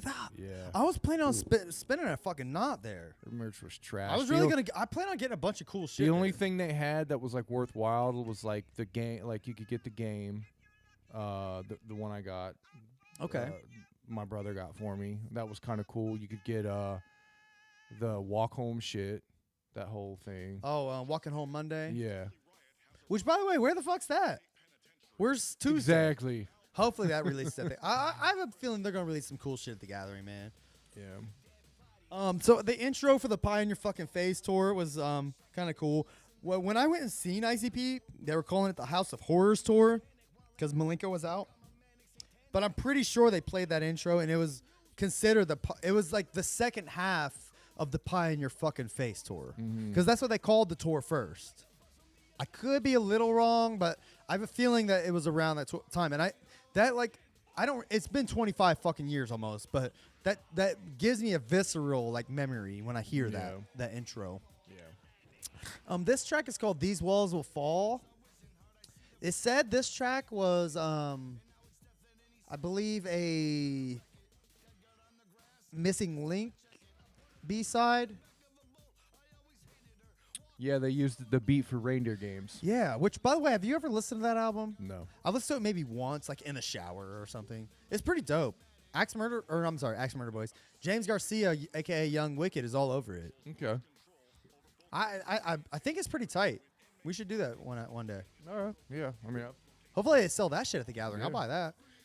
I don't remember seeing that. I don't know. Correct me if I'm wrong. Whoever was at the Gathering last year, but in my opinion, the merch sucked. I mean, That was always like the I left with a Gathering shirt in the game. That was fucking it. Bro, when we went to the Gathering back in the day, like the merch was the number one Oh yeah. tightest thing about the Gathering. Fuck yeah. The 'Cause back in the day, yeah. Bro, I rebought merch that like if you don't know, I mean, I feel like I'm telling people, y'all already probably know this, but in the 2000s, like 2000, when we went to the Gathering, like 2001 through 2005, that was our main gatherings, right? During those times, like they were re-releasing merch that hadn't existed since the early to mid 90s, just exclusively at the Gathering. Yeah. There was no selling it online. There was no other tours selling this shit. I There got was, dog beats one year Yep, there. same. And basement cuts. Yeah. I bought that Psychopathic ring. I bought Insanity shirts. Great Malenko purple shirt. Great Malenko green shirt. Ringmaster fucking white shirt. Like those kind of rare Yeah. shirts at the time those shirts were rare, and then they re-released them at the Gathering. So it wasn't like today where they've re-released shit so many times that like it's Yeah. easy to come by or make your own. Might be expensive, but Right. you can get it. These shirts, this was the first time you were able to get your fucking hands on these shirts Yeah. unless you bought them in the mid 90s. Yeah. So we bought a lot of that shit that was kind of re-released. The original Carnival of Carnage, they repressed for the Gathering with Black in Your Eyes and Night of the Axe on it. Yeah. That was the one I got signed by ACP and I ended up selling. But this was the merch game at that time. Yeah. So my point is, that's why we have nostalgia for the merch at the Gathering, because back then it was a merch at the Gathering was an event in itself. Oh yeah.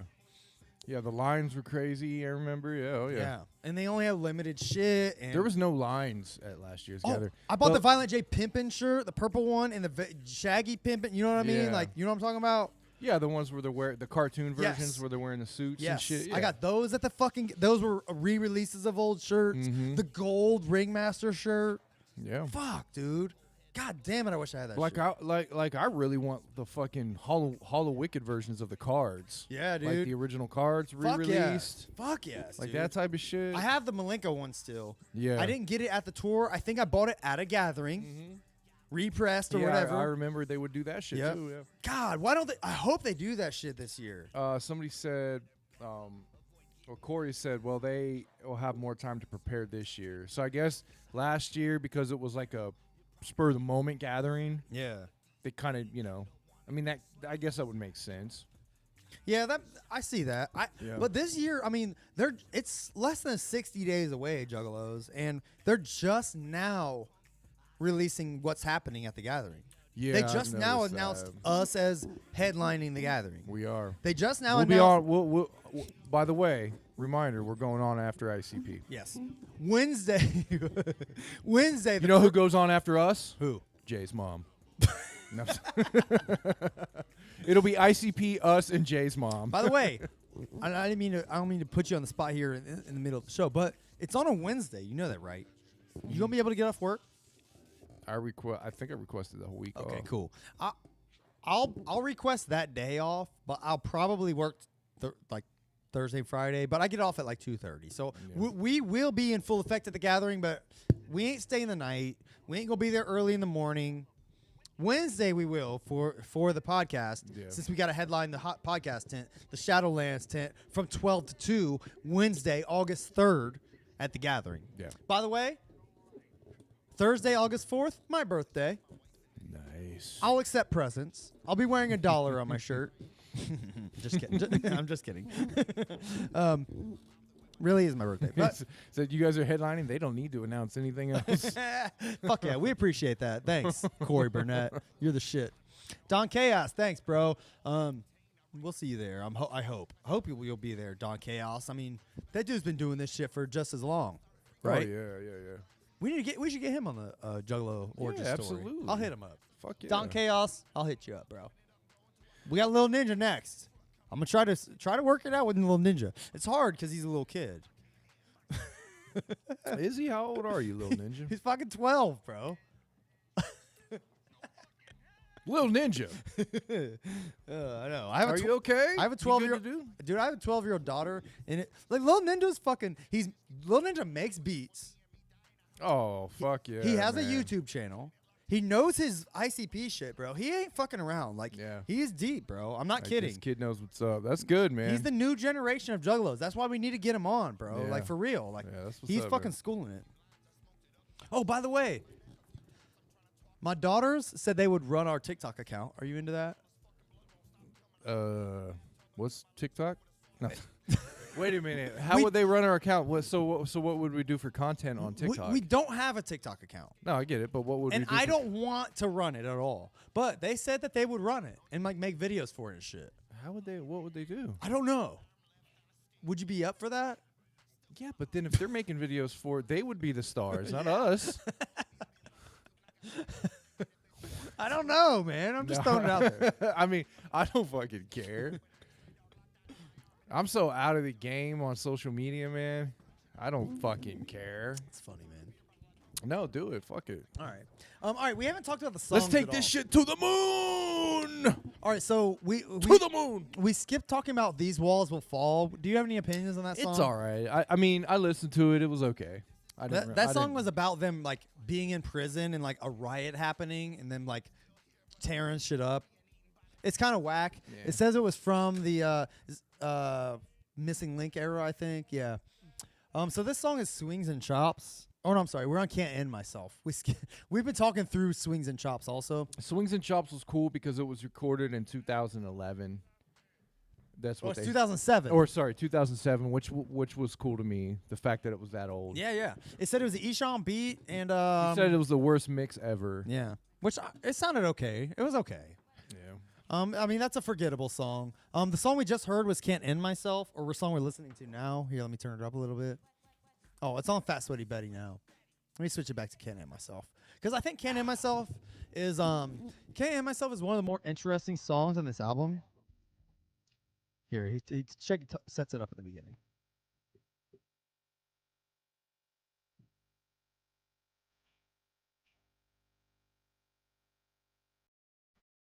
I like how Jay the descriptiveness.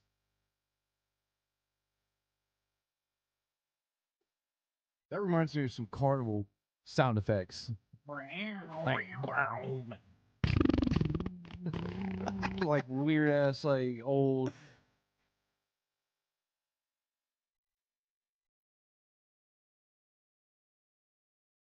This is the first hit on this album. I This think. one's definitely interesting. This is a standout, interesting track.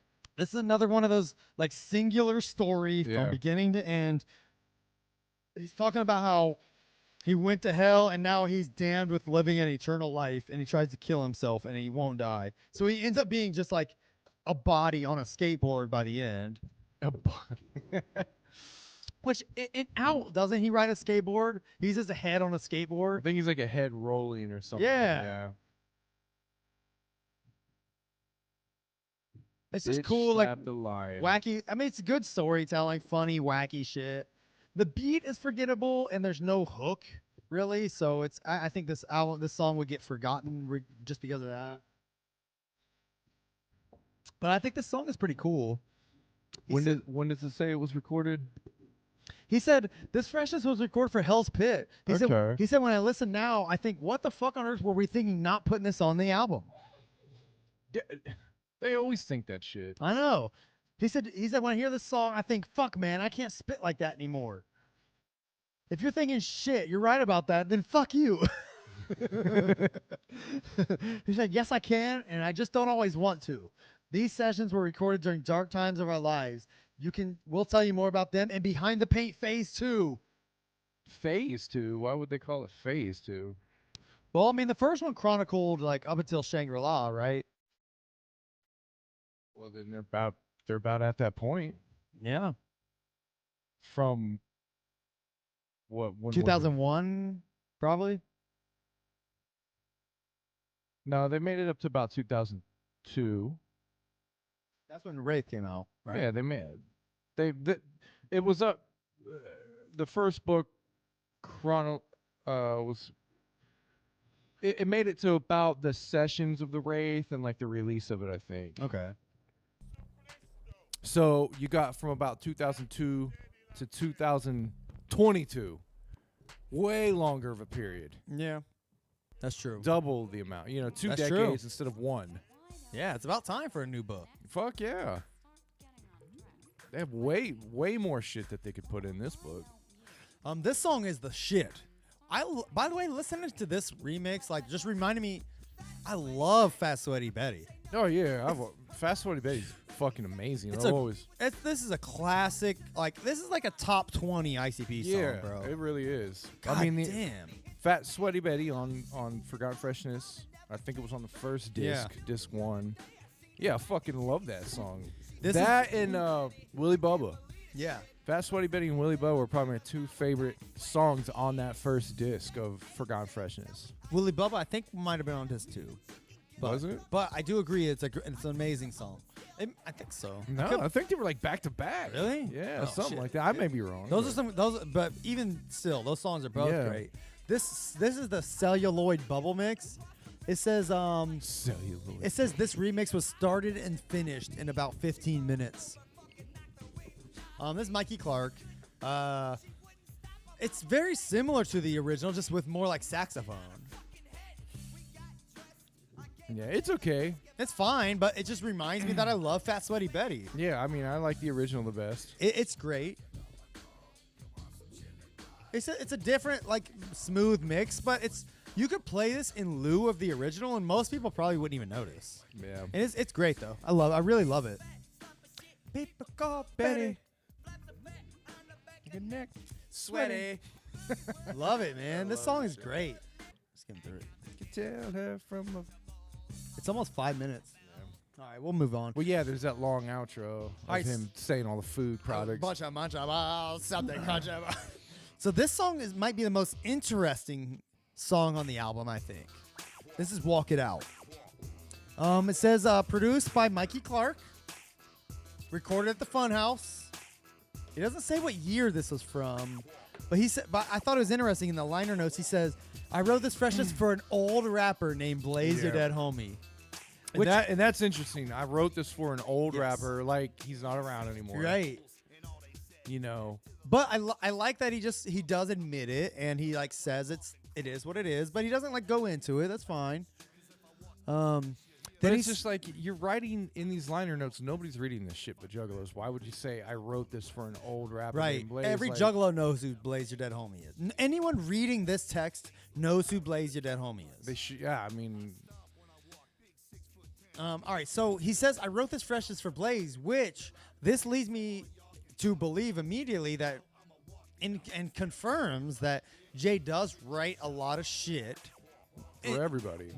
for everyone. Probably everybody except Jamie and Paul. This leads me to think that Jay probably, like, just knowing his mind and how it works, there's probably hundreds of these kind of songs where they're like pointless, kind of not super impressive songs, but like songs that Jay just had to get out of him. Yeah. You know, and he wrote and recorded this for Blaze to re-record. So this is the demo version of the song. I mean, how easy of a job could you have at Psychopathic at that point when all you have to do is take a demo, beat and everything's ready, just take that, listen to it, and just re-record it. Right. I have to think that's how a lot of the albums, at least here's my theory. A lot is of that the first albums. the first albums of all The of these debut Psychopathic albums, artists are comprised of Violent J written songs that they re-record, or at least aren't heavily inspired by ideas from Violent J.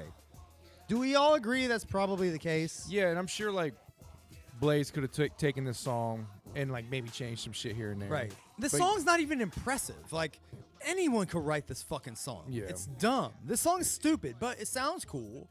And Violent J, he even says he said the lyrics were recorded half-heartedly because he knew that it was going to be re-recorded.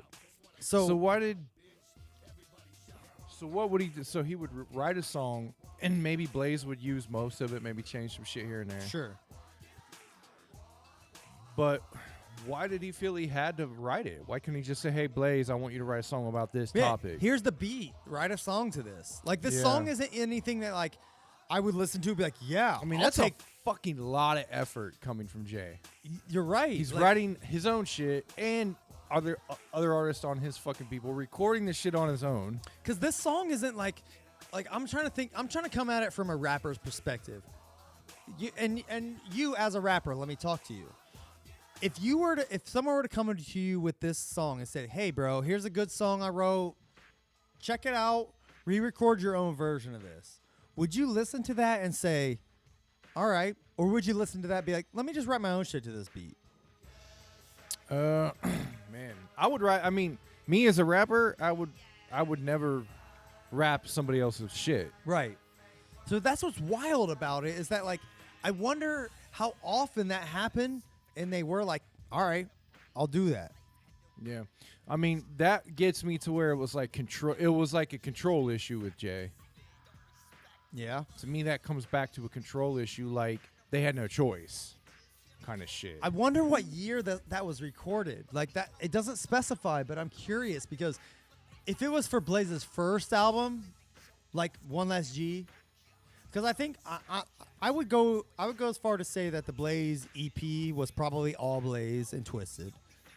Jay probably didn't have much of a say in the original EP, but I think Jay was heavily involved in the One Less G release. Well, So- what Jamie too? Didn't Jamie write some shit for Jamie that? did write some shit for that, so I'm sure he was heavily involved also. He wrote, for sure, One More Second or whatever the fuck that song was. And that was your song. So what the fuck? What? I don't get it. So what would happen? They would take someone like Blaze and be like, "Hey, we need you. Here's your gimmick. Here's the beats. Here's your song topics." Yeah, because Violent J in that song, he says BLAZE. Like, he wrote it Yeah. for Blaze. Yeah. So why is he writing songs for Blaze? And we gotta assume he wrote for Shaggy too. Of course. But how much of that shit is actually going on and how much was going on at that time, especially? Like, I'm thinking it was going on a lot. that's the shit I'm curious about. And that, in my mind, goes to immediately, like, Violent J's a madman writing all the time. A madman writing all the time, and he spread himself too thin. Yes. And that's probably why we got some Why ICP lackluster ICP shit. Bingo. I truly believe that. Like, Yeah. that's where my mind goes, and we're just speculating here, but that's where my mind goes, and that's where I want to start talking. That's what I want to start talking about. When we start talking about that kind of shit, because it's irrelevant, and I know this is stupid inside baseball kind of shit, but I feel like that's why we're here. Yeah. Max says, yeah, Jay was coming up with gimmicks during the era of family era like he was Vince. Yeah, essentially.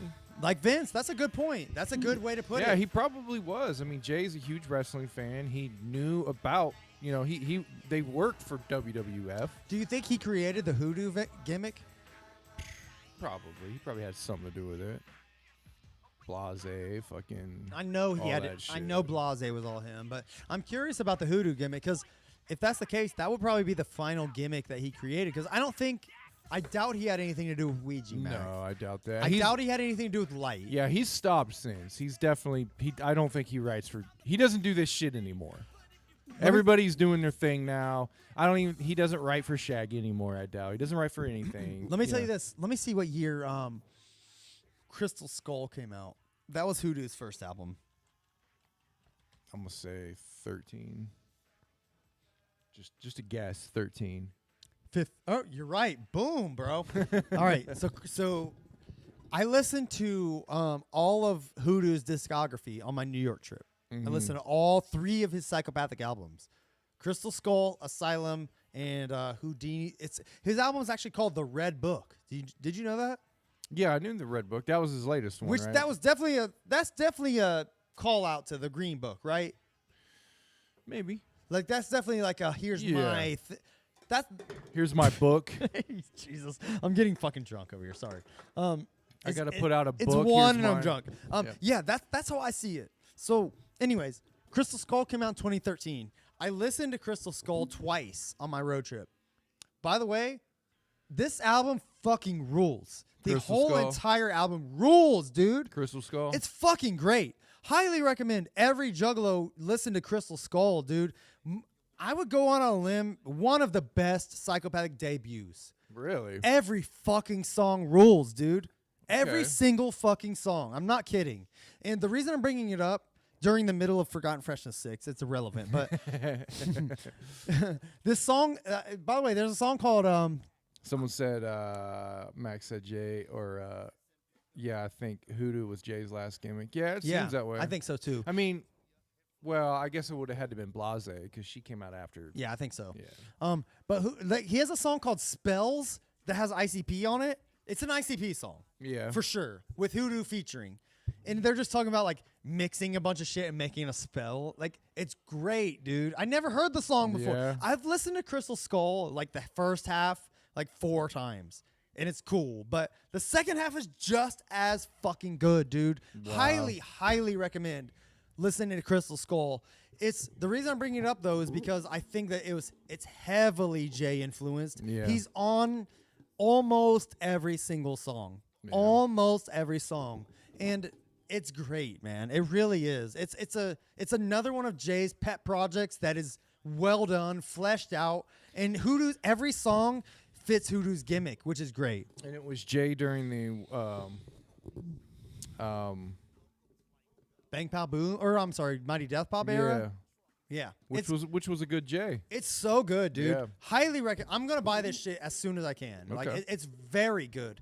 Asylum and Red Book lack a little more, I will admit. Asylum has some bangers. Red Book, he's going off on some weirder shit. No, not so much gimmick shit, more just straight flowing type Yeah, rap. I listened to a little bit of Red Book. But Crystal Skull is a psychopathic album, dude. It's fucking sweet. Highly recommend it. All right. Highly. For real. But anyways, my point is I think it was heavily Jay influenced, and if you're into that kind of shit, You think he wrote? I think he wrote a lot of it. Yeah. I would think so, because it's all Sounds different from his other ones. I think that because it's all gimmick. Yeah. When it's all gimmick, I have to think that Jay's influencing that. I don't know why I get that feeling, but when it's gimmick shit, I get that feeling. Boondocks gave me a lot of that feeling when it was all gimmick shit with Boondocks. It was all Jay shit, you know. Yeah. But I could be. That's just what Jay knows how to do, man. He knows how to create a gimmick and stay in that pocket. He can write. Violent J has the ability to like hone his ability to a gimmick. Yeah. Now, that being said, who was the best gimmicks that went on that kind of like made the gimmick their own and changed it? It had to have been Twisted. Had to be Twisted. Yeah. But what is Twisted's gimmick? Yeah, Twisted took Jay's gimmick. Jay came up with the gimmick. What is right? it? Just phantom, weird, yeah, boogeymen, ghouls. ghouls. Yeah, just wicked, wicked ghouls. Yeah. Demons, essentially. Yeah. I think that's essentially what you can think of Twisted. They Demonic. they were just demons. Yeah. Yeah. Yeah, they were twisted demons and demonic ghouls. But like Twisted really did make it their own, and took it beyond what Jay could I agree. do. They took the gimmick that they were essentially given Yeah. or created with, I'm sure with Violent J at least. They took that gimmick and ran with it successfully. Yeah.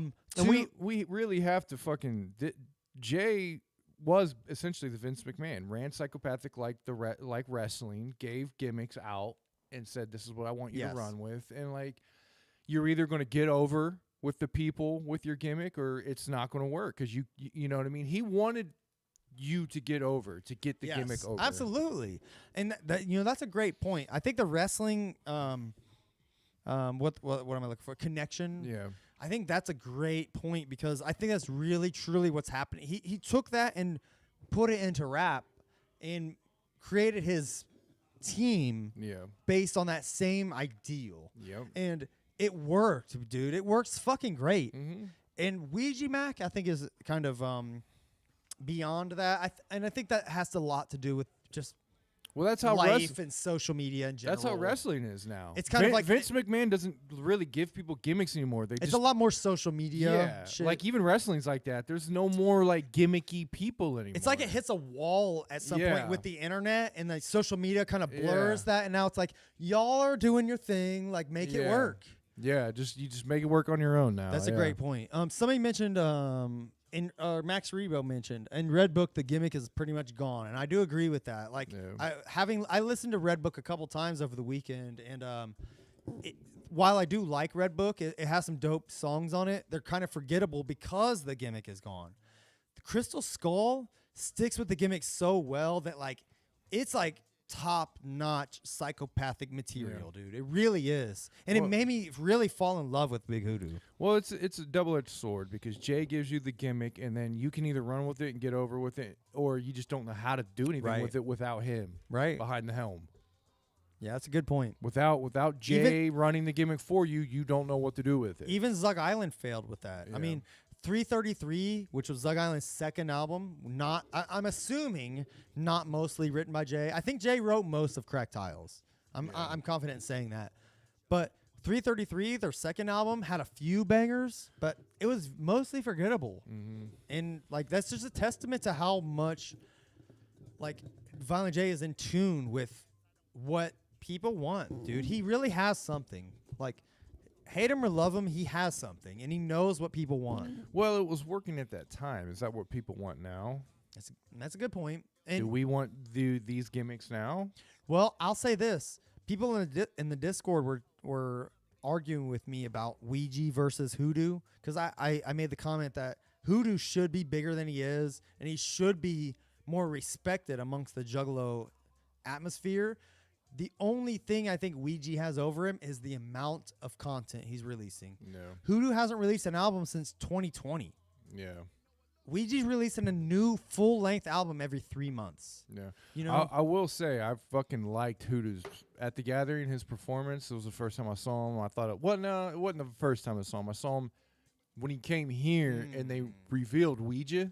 yeah. I think that day Hoodoo performed as well. Did he? But I don't remember. I think so. Maybe He might have. not. I don't remember. It was but bare bones and stripped down, but at the Gathering he had his whole thing. He had pyro and shit, Oh. and it was really fucking I would good. love to see. I Yeah. can't wait to see Hoodoo live. I'm gonna make it a point to see him live That- this year. But that being said, Ouija's stage was pretty big too. He had a big heartfelt moment with the Juggalos, but his shit was straight occultic satanic shit, bro.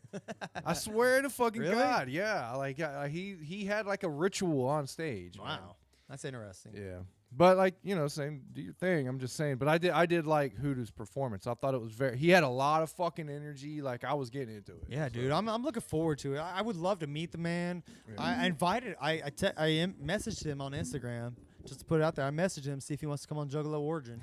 since we're headlining the fucking podcast tent, I think we got a little bit more clout. So I can reach out to Big Hoodoo, bro. Are we fucking? Oh my God, we're really saying we're headlining the podcast. Man. That's fine. We're going with it. We're doing it. We're headlining, guys. All right, so what do you think about this song, Hose? Any opinions? It was all right. I didn't hate it, but I don't like it. This song's boring. It's what's it say about it? Which, by the way, we didn't even talk about. We didn't talk about Confessions or Walk On By. Do you have any opinions about Confessions? Confessions are listening to Confessions as much as I did this week.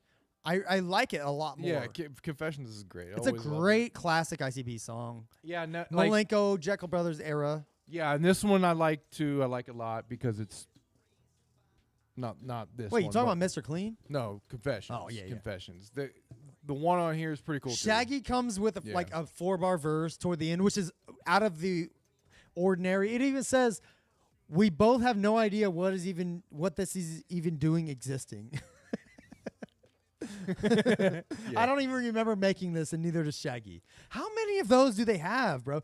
A lot of these liner They notes. don't even remember unless they know the beat. They don't even know what era Yeah. their shit's in. Like when we know more about what era their shit's in than they do. A lot of the liner notes says that Straight Jacket discovered these. By the way, Yeah, going through their because how often do they go through all those dude, files how and shit? how much would you give to have access to that folder? I don't know. I don't know if I'd pay for much. I wouldn't pay for it, but I would. I mean, how much would you enjoy it? Let's say that. Oh, I would love it. I would That'd be love just awesome. clicking around in there, Yeah. dude. Just clicking around, seeing. I'd like to pull up sessions and like look at the Yeah. tracks and how they do everything. Fuck yeah, dude. Oh man, that would be amazing. But I gotta read this comment. Justin Manning says Jay met Ouija and said, "Okay, you're gonna be David Spade's edgy kid." What? I don't know why that's funny, but that's funny. David Spade's edgy kid. Justin Manny said, "I thought Hoodoo was Scottie Pippen." That's weird. All right. So Confessions. Walk On By was another song. It was a Mikey Clark production. Did you even listen to that song? Walk On By, like I got somewhere to be. Yeah. He just talks about how he's walking across the country and like running into rednecks and weirdos. Yeah. It's a pretty lame song, but I can see the concept being better and like a better song made out of that. it but says yeah, it was supposed to be for the Tempest. Yeah. I don't think it would have fit on the Tempest. I'm glad it got left off. That does remind me of like some of the Tempest era shit. Yeah, though. yeah, for 'Cause sure. You got Growing Again and things like that. Growing Again kind of does that better. Yeah. This is we listened to Hose. It says it was a record on the tour bus. It was a demo version. And then Any tour bus song? it's always bad. Yeah, I've never heard a tour bus. It's like, We "Yeah, record. It's all you're here with us. Let's do a song, and it's Yeah, always I've bad. never.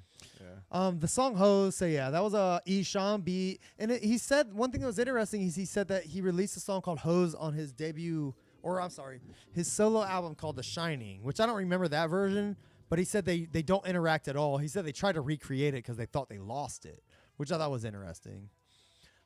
This song is Mr. Clean. This reminds me, just the thought, just the sound of, or just the title itself, I think of Found. Do you? What does it say? What's the liner note say? So this is recorded. He said 2018. Why did I record this song? He says I just felt inspired. He says recorded during Furious Fred Fury, which Okay. I believe because this song I think would be like a B-side to Splish Splash. Oh yeah.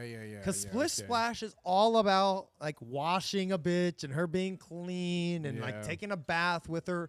What is it with Violent J where he wrote 2 fucking songs now- about being yeah. clean? He's at this point now where like he gets an idea and he has like sessions of multiple songs that are like varying It's like he just degrees of an idea. It's like he just has to get it out. Yeah. That's what I think of these songs. Like they're just in him, and he's like, "Let me just blurt this shit out." It's like once it's out, it's like fine. Now I can focus on the important shit. That's how I see these. These are like sneezes, you know? Yeah, and that being said, sometimes that's what makes probably people like me go, okay, well the tracks aren't as good, the rapping's not as good as it used to be. White Suit over Mr. Clean any day. by Because the way. back in the day, the way Jay worked is he would come up with an idea and he would sit down with it for weeks and perfect it. As to where here he comes out with an idea and just like splooges it out like as quick as possible. Yeah, he probably wrote and the makes song multiple. in minutes. Yeah, and makes multiple songs of it. Yeah, and then doesn't remember them. In the liner notes of Forgotten Freshness, he talked about the first Halloween song. What was that? Dead Pumpkins? Yeah, Dead Pumpkins. He said it took him 3 weeks to write that song. Wow. Yeah, I believe it. 3 fucking weeks. Right there, that tells you that's how he used to work back then. He probably wrote Mr. Clean like on the spot. yeah, in 30 and then minutes. Toy Box. Remember, he said something about Toy Box took like a month. Wow. Like it took a month to get that fucking wrote and recorded and the idea perfected. It pays off. Exactly. It That's really the does. difference. This is the difference. And by the way, that's a great point because I think that's how Ouija Mac makes his music. Like he doesn't spend a lot of time on it. He writes it like Jay writes Mr. Clean. Yeah. And Jay even I think he did this around the Fearless Fred Fury era, right? Yeah. He was fucking with Ouija Mac a lot of it around this time. He even has a spot on the song where he's like da ba da ba ba da da, yeah, da ba da ba ba da da, yeah, da ba da da da da da, yeah. A blatant Ouija Mac like rap well, style. yeah, just a modern. Yes. Yeah. So I think he was inspired by that rap style and kind of wanted to just do a song in that realm. Yeah. That's kind of what my mind goes to when I hear this. I'm like, I see what he's doing. He's experimenting. You got to have these kind of songs to try it out. Why not? But Yeah. this song was dumb and never probably meant to see the light of day. Yeah. It's literally about his dick being clean. Yeah. Literally. So it's stupid, and I wish I never heard it, but it's necessary for the process, I think. And I like these kind of I like it for the fact that it's obviously him working out a premise. And I watch a lot of comedy. I'm a huge stand-up comedy nerd, right? Like I'm aware that most comedians, like when I go to see them, are working out their material. Yeah. Like, trying shit to see what words work best in different places.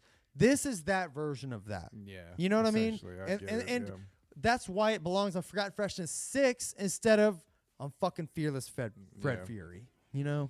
Well, Nobody Man says DC Fago guy wrote a Ouija song. Wrote a fire Ouija. Oh, he's talking about in the Discord. DC Fago I was making fun of Ouija. Was he really? See, that kind of makes me want to join. I want Dude, to see that. join the Discord. You got DC Fago guy being uncensored. I mean, DC Fago guy is very conservative on his channel, so I'd like to see him let loose a little bit. if you want to see DC Fago guy let loose, join our Discord, man. He's fucking going crazy in there. All right, so this song is The Neighbors Are Fighting original mix. I think I like this one better. I do too, man. I really do. And by the way, I like the idea at least better. for the record, I really, really like the original Neighbors Are Fighting. I really love it. I would bump that song any day. Yeah. This song is better though. Yeah. It really is. The idea, I mean, it's the idea, but it's ICP, man. The gimmick now for ICP is them two. Is Shaggy Yes. and Jay. Like, Yes. release the songs where you're talking about each other, Absolutely, dude. right? This song, the lyrics are great. Hold Yeah, on. What, we what, don't what, get- wait, we're listening to Taking It Away. Hold on.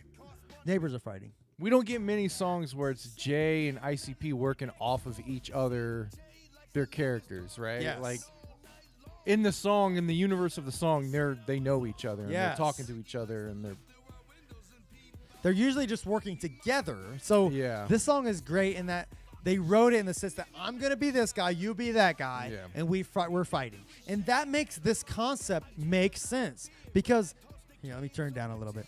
The original or I should say the concept that ended up on Marvelous Missing Link Lost makes no sense. Like the neighbors are fighting. The song is dope. The repeating is dope. But the song, the title "Neighbors Are Fighting" doesn't even make sense. They might as well just called it "Fighting." yeah. But this version, the original version of the song, has a real concept. Yeah. It's That'd be- actually the neighbors, them living next door to each other, bitching about each other, fighting. So with that, bring up the liner notes Okay. because don't he even mention that he actually He says this is the original version. I'm not sure why we kept fucking with this song and turning it into something else totally different. When I listen to this version now, I think it's fucking funny and it's a cool concept for an ICP song, in my opinion. Shaggy and myself living next door to each other and fighting with each other when clearly, according to the lyrics of this song, we're both fucking terrible neighbors to have. He says, I think I wish we would have went with this version instead. yeah. That, I agree. That last line is wild to me. And then on top of that, a version of the neighbors are fighting with Jay and Shaggy fighting with each other in the Bizarre era, I think would have been like the pinnacle of that. That would have been cool, man. Like the storytelling that they had in the Bizarre era, Yeah. and like just the way they put shit together with like the theatrics and stuff like Yeah. that. Like that would have been a great song. Can you think of any other songs where they've done something like this, where they like acknowledge each other in that kind of way? Mad Professor. Okay. Dead End, I would say they acknowledge each other. Because we talked about that last week. It's on my mind. Yeah. There's very few songs where they like, it's a story where they're both talking about the same, like, they're acknowledging the same story. The Dreams, or not Dreams of Grandeur. What was the one off of the Missing Link outtakes where they're talking about the same girl? Oh yeah, that's a great one. Yeah. Pineapple Pizza. Yeah. Yeah, that's a great one. Good Was idea. it? Was it? Yeah. Was that the outtakes? Yeah. Oh no, that was on That was on Found. Found. Yeah. Yeah. Okay. Dude, I'm sorry to say this. I gotta go pee again. Go ahead. I broke the seal. I've drank 3 drinks during the show. No, you're good, man. Talk about this song, "Taking It Away," while I'm out. Taking It Away. This song was one of the 14 outtakes that Straight Jacket was a big part of them at that point. I feel like he was the in-house producer at that time, but I mean, what was Straight Jacket the in-house producer for Psychopathic or for ICP? Was that right after Otis left? Or were they both in-house producers at the time, going back and forth? I'm not sure how that worked. I know I've heard the name Straight Jacket thrown around in their catalogs a lot, but I don't know, like, because I know Otis was an in-house producer at one time. Anyway, Straight Jacket discovered this song. It was buried inside an old computer at the Lotus Spa. Just imagine that, though. I mean, Keezy was mentioning that earlier. Imagine going through a hard drive in an ICP studio and just dicking around in there looking. You're probably going to find artwork and, graphic design. You're probably going to find all kinds of random shit just floating around on a fucking hard drive like that. I mean, to me, that would be cool because I go back through my own hard drives and find shit that I fucking forgot about. And it would be awesome just to do that. So Straight Jacket found this. It was just two weeks before the 19th gathering. Shaggy and myself just happened to be scheduled to perform the Hell's Pit album. In only 2 weeks' time, Psychopathic was able to whip together these songs with some artwork and have this pressed up into thousands of CDs and shipped back in time for the gathering. That's crazy, the fact that they can find a song, fucking put it together, get it ready, ship it out, get thousands of shit back. In this day and age. No, I'm all right. Yeah. All right, sorry about that. I was gonna say about the taking it away. I don't know if anybody mentioned this. Straight Jacket was the one who sold his charm. I think I remember hearing that story. He sold his charm. Yeah, like a Dawn charm, I guess. Really? I think that's why it's a big deal. I never heard of that. He like they give out Dawn charms where they're like the fucking legit crazy ass like, jewelry.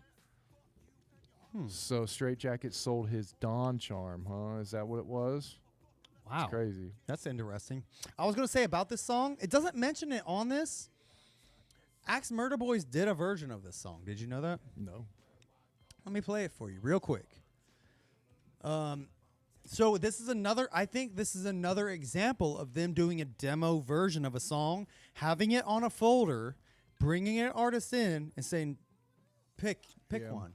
Because the Axe Murder Boys version, it shares the same beat. What's the song called? They keep on taking it away. The Axe Murder Boys version was on their first album on Psychopathic called Blood In, Blood Out. This is it. It's not the same lyrics though. It's different lyrics, but the hook is the same, the beat's the same. The concept is similar. It's about money and shit, but they're more talking about being broke and shit. Where in ICP's version, they're talking about like being rich, but it getting taken away. Mm-hmm. Interesting. I think Axe Murder Boys come correct on their version. Maybe because I heard this version first. This album came out in... God, who fucking knows? I like this beat. This beat is very dope, man. Who made this beat? Let me see. Straight Jacket. Was it Straight Jacket? Yeah. Or wait, no. Straight Jacket was the one who found it. Look, it says music performed by and played by Isham. Okay. Wow. This doesn't seem much like I would never guess Isham from this beat. Yeah, this is like a... It's a little more happy than like most Isham beats, Bones, we all know I'm not a Bones fan. I'm more of a Young Wicked simp. Here's the hook. Everywhere I go, they keep on charging me. They keep on taking. I like the A and B version more. But like I said, I think because I wouldn't say used to this because I've legit only heard this version a handful of times, but that's what I'm familiar with. Here's Young Wicked.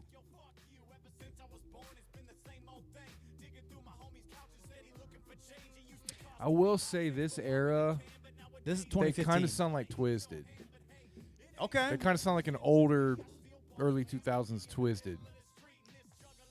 I could feel that. I think that's what they were going for, Yeah. honestly. Like, they were kind of like the Twisted replacements. Yeah. Anyways, we'll go back to Forgotten Freshness 6. But yeah, it didn't mention that at all in the liner notes, so I wanted to mention that because I thought that was interesting. I think the album they're talking about, they released, was the Incredible Collection Worthy of an Erection, Okay. if I'm not mistaken. At the 19th annual gathering. I believe so. Okay. All right, moving on. We're almost done here. We got 4 more. Did we go past our 2-hour mark? Yes, we're at 2:12. Oof, it's a longer one. We spent a lot of time with Echoside Fiend. Thanks, Juggalos, for sticking around. We appreciate that. Absolutely, man. If you're watching all of this or listening, we really appreciate it, man. Yeah, if you watch this all the way to that helps the algorithms, right? Yeah, absolutely. I mean, we really appreciate that. I try to I think it's a good idea to kind of split the episode up into like sections and shit. But anyone who watches the full episode, man, you're the shit for real. Yeah. I know personally when I watch and listen to podcasts, like I like a long podcast, but I know a lot of people like, man, like hour and a half. That's enough. Yeah. I mean, I don't mind putting something on that's an hour and a half to, while I'm doing something. But most things you're doing is going to be an hour and a half. Yeah. Right. So 2 hours. A movie or an album, it's about the same. We're wrapping it up though. So this is a song called "The Swarm." I fucking love this song, dude. It's great. This was supposed to be for a movie. Yes, it said it was for a movie called "The Swarm." Yeah. Movie called "The Swarm." I don't think the movie ever came out, and if it did, the song was never used. He said, "Wait, it must have come out at some point because I remember it fucking sucked." Let me turn it down. He said, "Because like all I could tell you about it though, because the movie should have been called This Movie Sucks, and we should have took the song and redid it. So it was all about our neighborhood and called it the Smog. Oh wait, we did." So this is the original version of the Smog. This song fucking rules, dude. Yeah, it's cool. I man. really, really like this version also. By the way, I love the Smog. One of the best. Yeah, Smog is great. This version is just as good, I think. It's barely any lyrics are different. It's very similar to like the Three Rings, where barely anything's different, but it's cool just hearing a different version of one of your favorite songs. And I remember when I first listened to this album, it was these types of tracks that I skimmed through to listen to. Yeah. I was like, oh, there's some old versions. There's some original versions of some old classic shit. And that's kind of the only reason I listened to this when it came out. Absolutely. Oh, here's what I had. I had a couple notes about the Swarm. Hold on. My note says, "For a kill," which I know he says that. I don't know why. My note just says "for a kill," and then it says, "I can see the skeeters creeping around the corner." I can see the skeeters. I really like that line. He says, because he's like, I can see the skeeters creeping around the corner. Yeah. Like, saying the skeeters, like. Is that what it was Dude. about? Is that what the movie was Yes. about? Mosquitoes? Yes. So this whole song, and by the way, it does a beautiful job. ICP did an amazing job of taking this existing song about fucking bugs and turning it into a completely different subject while barely changing any lyrics. Well, it's an incredible feat, truly. Well, barely changing lyrics and fitting with ICP lore. Small, Dude. Detroit, you know what I mean? It's incredible what they did here, dude. Like, I don't want to. And they've done this numerous times. Yeah. They've done this multiple times. I mean, they did a similar thing with like The Great Show. Yeah. But like, I don't know, man. It's so fascinating that I'd say less than 10% of the song is different, but it's about something completely different. That's probably why they were so good at doing what they did with Malenko when Hollywood made them change it. Yeah, and they were able to just change a few things here and there to get it passed. Yeah, that's a great point. That's a testament to like that is their skill. Yeah, they had already had practice. Man, that shit it's so dope, man. The Swarm is just as good as the Smog. I'll say that. It really is. I mean that All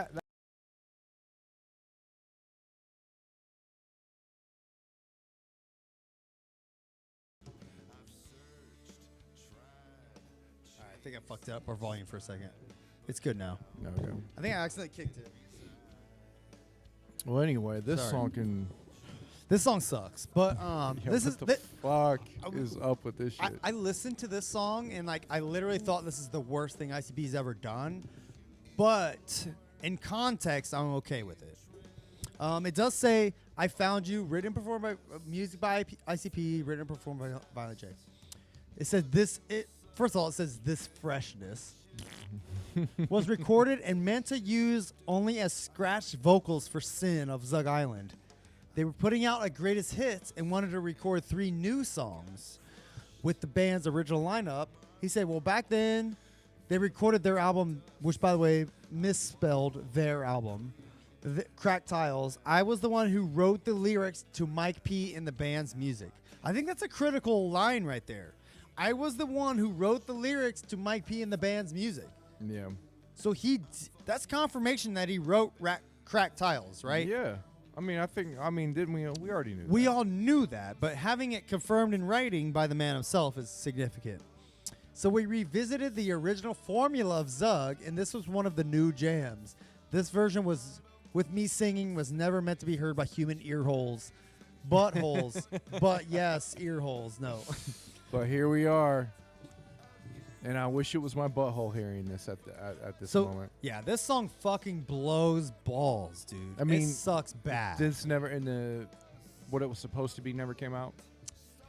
I don't think Zug Island ever did a version of the Yeah. song. I'm not familiar with their greatest hits album. I know they did release one, which, by the way, how the fuck are you gonna have a greatest hits album after 2 albums?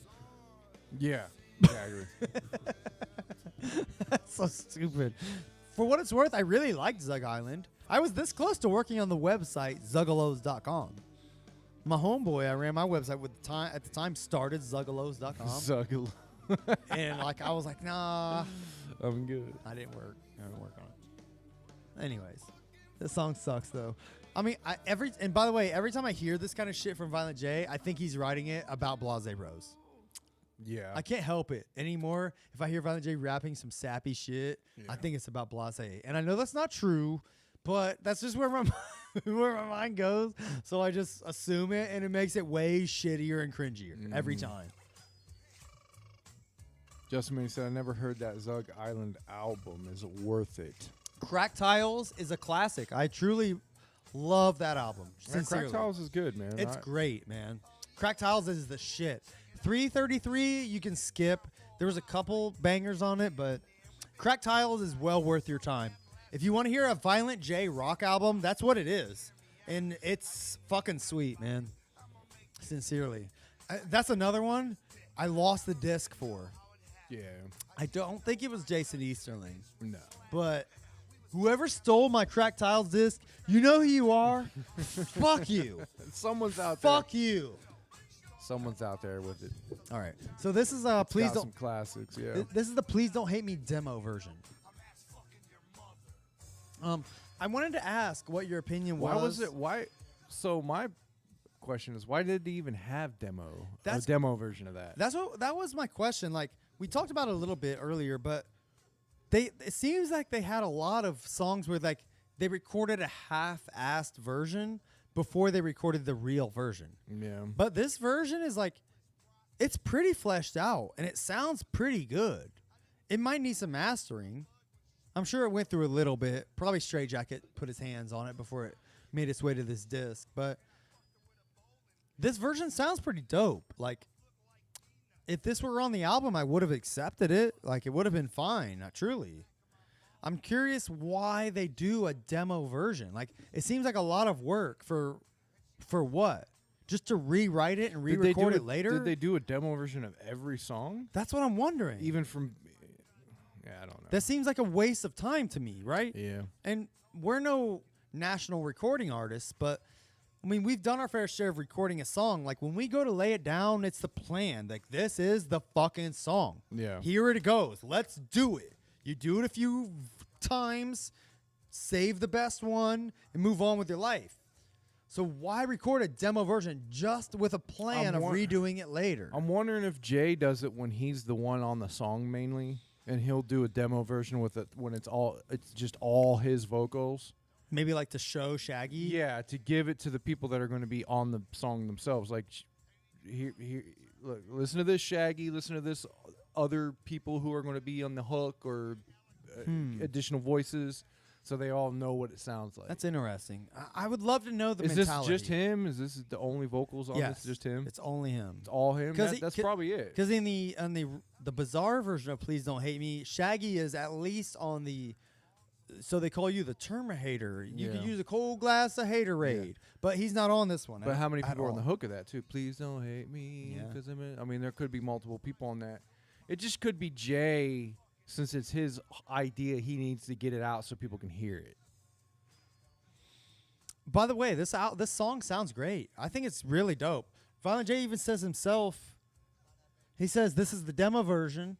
The thing is, I really like the music on this version. That leads me to believe that we must have not used this version because the music had a sample that couldn't be cleared. Yeah. In other words, they must have wanted too much money because if there's one thing I can guarantee you, it's that we would never release a song that has a sample in it that's not cleared. We wouldn't do that then, and we damn sure wouldn't do that now. I love that, dude. That's so dope. So how do they get away with doing it now? I mean, it's still under ICP's name. Well, this version in their defense, was given out. They didn't sell this album. Yeah, that's true. But that said, it is on the streaming services. And streaming services are subject to copyright. So my guess is that it just hasn't been found out. Hasn't been found. But the same, and I know we're getting into the weeds by saying this, but in that case, why are the Psychopathic Riders albums available streaming? Yeah. I don't know. Just something I've thought about. They obviously don't pay much attention. I mean, I put all the Broken Fort shit up, and none of those were approved beats. Yeah. They're all like stolen beats. Yeah. Every single one of them, other than like 2. Yeah. So obviously that shit's not like monitored in the same way like YouTube copyright is, you know? That's my guess. All right. Anyways, this is the final song on the album. It's called Best Friend. This was a Straight Jacket beat, guitar by Razor Ray.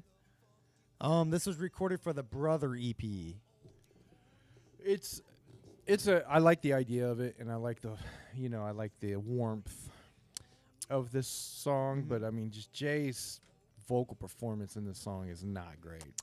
I'll say this, like, I listened to this album on our New York road trip, and my wife was unfortunately like forced to listen to me listen to obscure ICP. Not even good ICP, it's obscure ICP. So I forced my wife to listen to it, and like during me playing these songs, like I had to like just lean over to it, like, just so you know, like, you know, this is what's going on. Like, this song is I don't like this. This is research. You know, like This is research purposes. So like during the song I Found You, where Jay is sincerely singing like the Zug Island song, I leaned over to her. I'm like, I hate this shit, just so you know. Like, this shit sucks. I don't know why he recorded this. And this is before I read the context. Yeah. I'm like, I don't know why this exists. I'm sorry. This song sucks, for real. But then when Best Friend came on, I was familiar with this song because I listened to the Brother album quite a bit when it came out. And I, by the way, really like the Brother album. This song is fucking sweet. I really, really, really like this song, truthfully. Well, I like the warmth. I do. I love the warmth. I like the fuzzy feeling. Jay sincerely singing about how much he loves Shaggy. I can't get enough of that. Yeah. I really can't. I give it a pass because I give the fact that Jay can't sing for shit. Yes. I give it a pass because of that whole what you said. Yes. So the difference between this and I Found You is that, like, I Found You was something recorded that I now know was not meant to be heard. This was Jay's actual real effort in making a singing song to his best fucking friend and homeboy, Shaggy 2 Dope. And I love it for that reason alone, but for that reason, I can forgive the shitty singing because I know it's like tongue in cheek. Yeah. So I love it. I in Shaggy's verse, which by the way I'm talking over right now. I love everything Jay says in this song, man. It feels so good. It brings a tear to my eye. Yeah. Truly. Yeah, I mean, Like, just singing a song about your homeboy, man, it's so fucking cool. if there's one long-lasting legacy that ICP will leave behind, it is friendship. Loyalty and friendship. You know?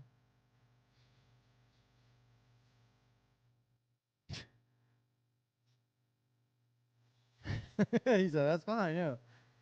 I love it. And that's to me, that's been a long-lasting thing that I've. That's what it's about. Well, Truthfully. that's one reason why I've always come back to ICP, even when I fell off and like was like, there's no way I'm ever gonna like this music anymore. You know, when there was times I thought that, right?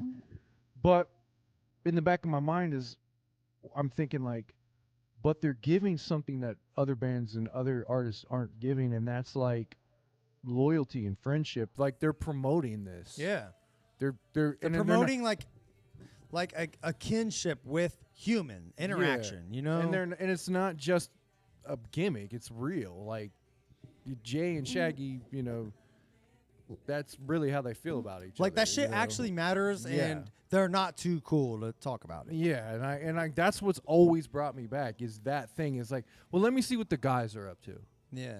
And the guys by meaning, let me see what these two friends are up to that I know will never fucking sell each other out. Yeah, man. And will always be there doing something. It's a very dope Yeah. idea that like they're not just fucking rap partners. They're Yeah. actually like best friends, The family. best Like family. And like that's yeah. they love they actually love each other. And it's dude. infectious. It really is. And, like, it's even if- and it's obvious. Yeah, and even if they don't make songs like this, it's fucking Yeah. obvious.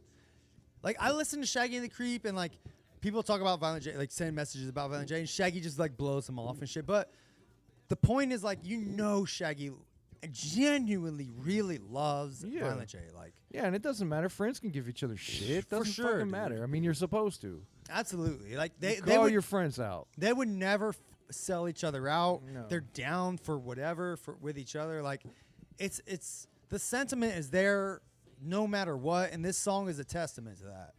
Yeah, and that I think, I mean, I just think that's been one of the main things that has always brought me back. Is let me see what the boys are up to. I've been lacking that feeling in my life, and I know they will give that to me. Yeah. I know I'll get that from them. Absolutely. You know, and that's what it is for me. You guys should make a song like this. Bro, I could easily write a song like this for Carver. I've known this man for 20 fucking years, at least. Yeah, I could do it. 22, 23 years. Like, we've been through all of it, bro. My only issue is like coming out, like just picking what I could say so many things, it's just picking what to say. Yeah. God. yeah. And, like, putting this kind of song out, like, it's vulnerable, but, like, it's funny, and it's, like, heartfelt. This song, like, it touches all those heartstrings for me. I really love it, truthfully. Yeah, you don't get that, man, because most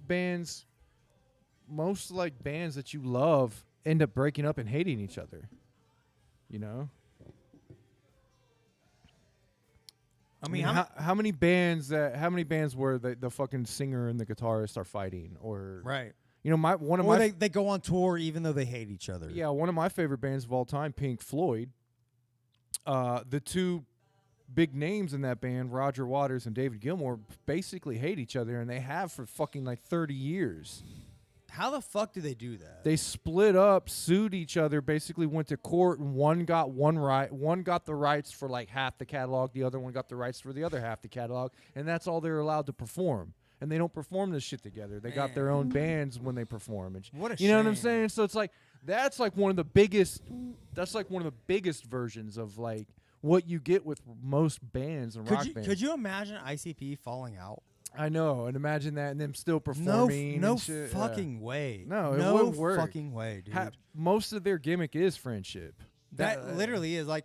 I mean, I'm sure they disagree about shit, but like Yeah. for them to ever divide, like that's why it's so detrimental for Twisted to split from them when that happened, because Yeah. that was we Exactly. thought that was how it was. Exactly. So if Jay and Shags were to ever split like that, dude, like Yeah. I don't know how I would feel. That would be fucking devastating. We got the friendship thing with Jay and Shaggy, and then we thought we had it with 4 people. Now it's like, oh shit, Yeah, like, you know, dude. and like, and then the whole family era. That's why the whole family era is so loved and beloved and shit.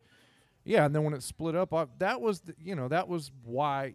And it was funny because Twisted themselves would be like, why is it such a big deal? You know, I kind of got that feeling like they were asking, why is it such a big deal that we who left? cares? It's like, it's not a big deal that you left because of business terms and money terms, and you wanted to do your own thing. Like and get your own roles. y'all were on homies. Yeah, it's like exactly, homie. It's like this feeling we're talking about now is the reason why most people fucking hated that fucking thought. That sucks, man. Yeah, I mean, it really hurts. It was because we looked to you guys for like something that you can't find in a lot of places. You know, it's at that point, it gets to a point where it's not just music. Like y'all are like fronting a movement, Yeah. and you are the face of it, whether you fucking like it or not. Yeah. Like to let that shit fall aside, man. Like that really blows. I sincerely hope, and I truly don't think ICP would ever get to that point. Yeah. I think they're so deep and so There's no enmeshed in each other's lives that they wouldn't fucking know what to do. they could never split Yeah. up. Like that wouldn't be a possibility, dude. And like this kind of shit, this song here, they said beautiful shit to each other on like Be Safe or Freedom or whatever other fucking songs recently. But like the fact that they can even make this kind of song like is a testament to like how down and loyal they truly are for each other. Like how many other rappers are making songs for their boys? It's not, You man. know? like I'm saying, you can't find the feeling that they give hardly anywhere else in entertainment. It's just it's not. That's one reason why they're so, the Juggalo movement is the way it is, man. It's just that's how it is. I mean, we could go on about this for so fucking long, but that's just how it is. The friendship, the camaraderie, the family, the feeling that gives off is infectious. It has been for years and years and years. That's what it's all about. Yeah, I mean, That's why the gathering is successful. yeah, and it really does encapsulate, or the cornerstone of that or whatever top. I'm doing like top like it's a pyramid or something, but the cornerstone of that is two guys from Detroit, that grew up each other and fucking grew up with each other and started making music and just created this thing that people crave. People crave friendship and the feeling of belonging and shit community. like that. Yeah, because believe it or not, just like not everybody in this world is going to have a best friend. Not everybody in this world is going to have someone that loves them like our wives love us or we love our wife. But, there are people that don't ever get that. There's a lot of people that don't ever get that. So that's why this works so well, because people crave that shit. Absolutely. That is the selling point of being a juggalo. It's not about the music so much. It's about the camaraderie, Mm-hmm. DC Fago guy said, I think that's what hits so many juggalos so hard is the friendship between ICP and Twisted seemed unbreakable. Yeah. Yep. It did. It At was. that time, it really did. That's why it's so fucking... Like, if you were to show us today what's happening, back then, you'd be like, what? Mm-hmm. What the fuck? Really? If you were to read the Yum Yum Bedlam booklet to us back then, that would be unbelievable. Well, that's Literally unbelievable. That's what a lot of juggalos prided themselves. It's like, we got our music. They're loyal to each other. No, they'll never break up. It's a big thing. Yeah, man. That's nuts. All right, man. Well, you got anything else you want to go over, talk about before we wrap it up? We're at 2:35, man. This is a long one. I mean, it's it was needed after a 2-week Yeah. break, so we had a lot of shit to go over and shit. So Mhm. it's all good. I'll say, next week we're doing Saturday, Yes. so be ready for that. We'll have another, we'll have a couple surprises, hopefully. Yes. hopefully. Because we didn't say what album we're doing next week. We're gonna decide that probably off air. We'll talk about some Greg Malenko shit in honor of its 25th anniversary. Yeah, probably a Absolutely. Malenko heavy day, Absolutely. and then man, that's all I got. Keep going to deck1delt.com/shop. Get your Barkle Brothers merch. I got my Barkle Brothers socks on today. They look fucking great still after several washes. Get your Barkle Brothers socks. Barkle shirts. Brothers, there's some more shit coming. So Yes, Barkle Brothers socks, shirts, blankets, fucking somebody bought a blanket and I want to see what it looks like. yeah, I would love if you're the ninja that bought the blanket, please share it. I'd love to see it. Nobody man, shout out to you. DC Fago guys, shout out to you buying merch. Well, if we were any kind of real guys, we would buy a piece of each of the merchandise we're selling. That way we could review it and show people how quality is. But we don't do that.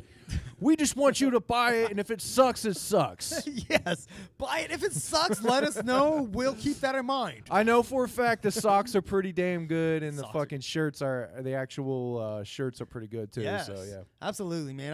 The merch is working out so far. So, Yeah. but if you buy something that's not cool, let us know too. He bought a mug too. I'd be curious to see what the mug Yeah. looks like. Yes, more Cartoon Nightmares are coming sooner than you think. So, be on the lookout for that shit. And look out for us at the Gathering, headlining the Shadowlands podcast tent. We'll be there 12 to 2 on Wednesday, August 3rd. look for us. All right, we will be there in effect, interviewing juggalos or just talking shit. Alrighty, All right, man, you ready to shuffle the fuck about on out of here? yes, sir, we'll slide Forgotten Freshness 6 right back into the deck. Absolutely. Peace. See y'all next time. Have a good one.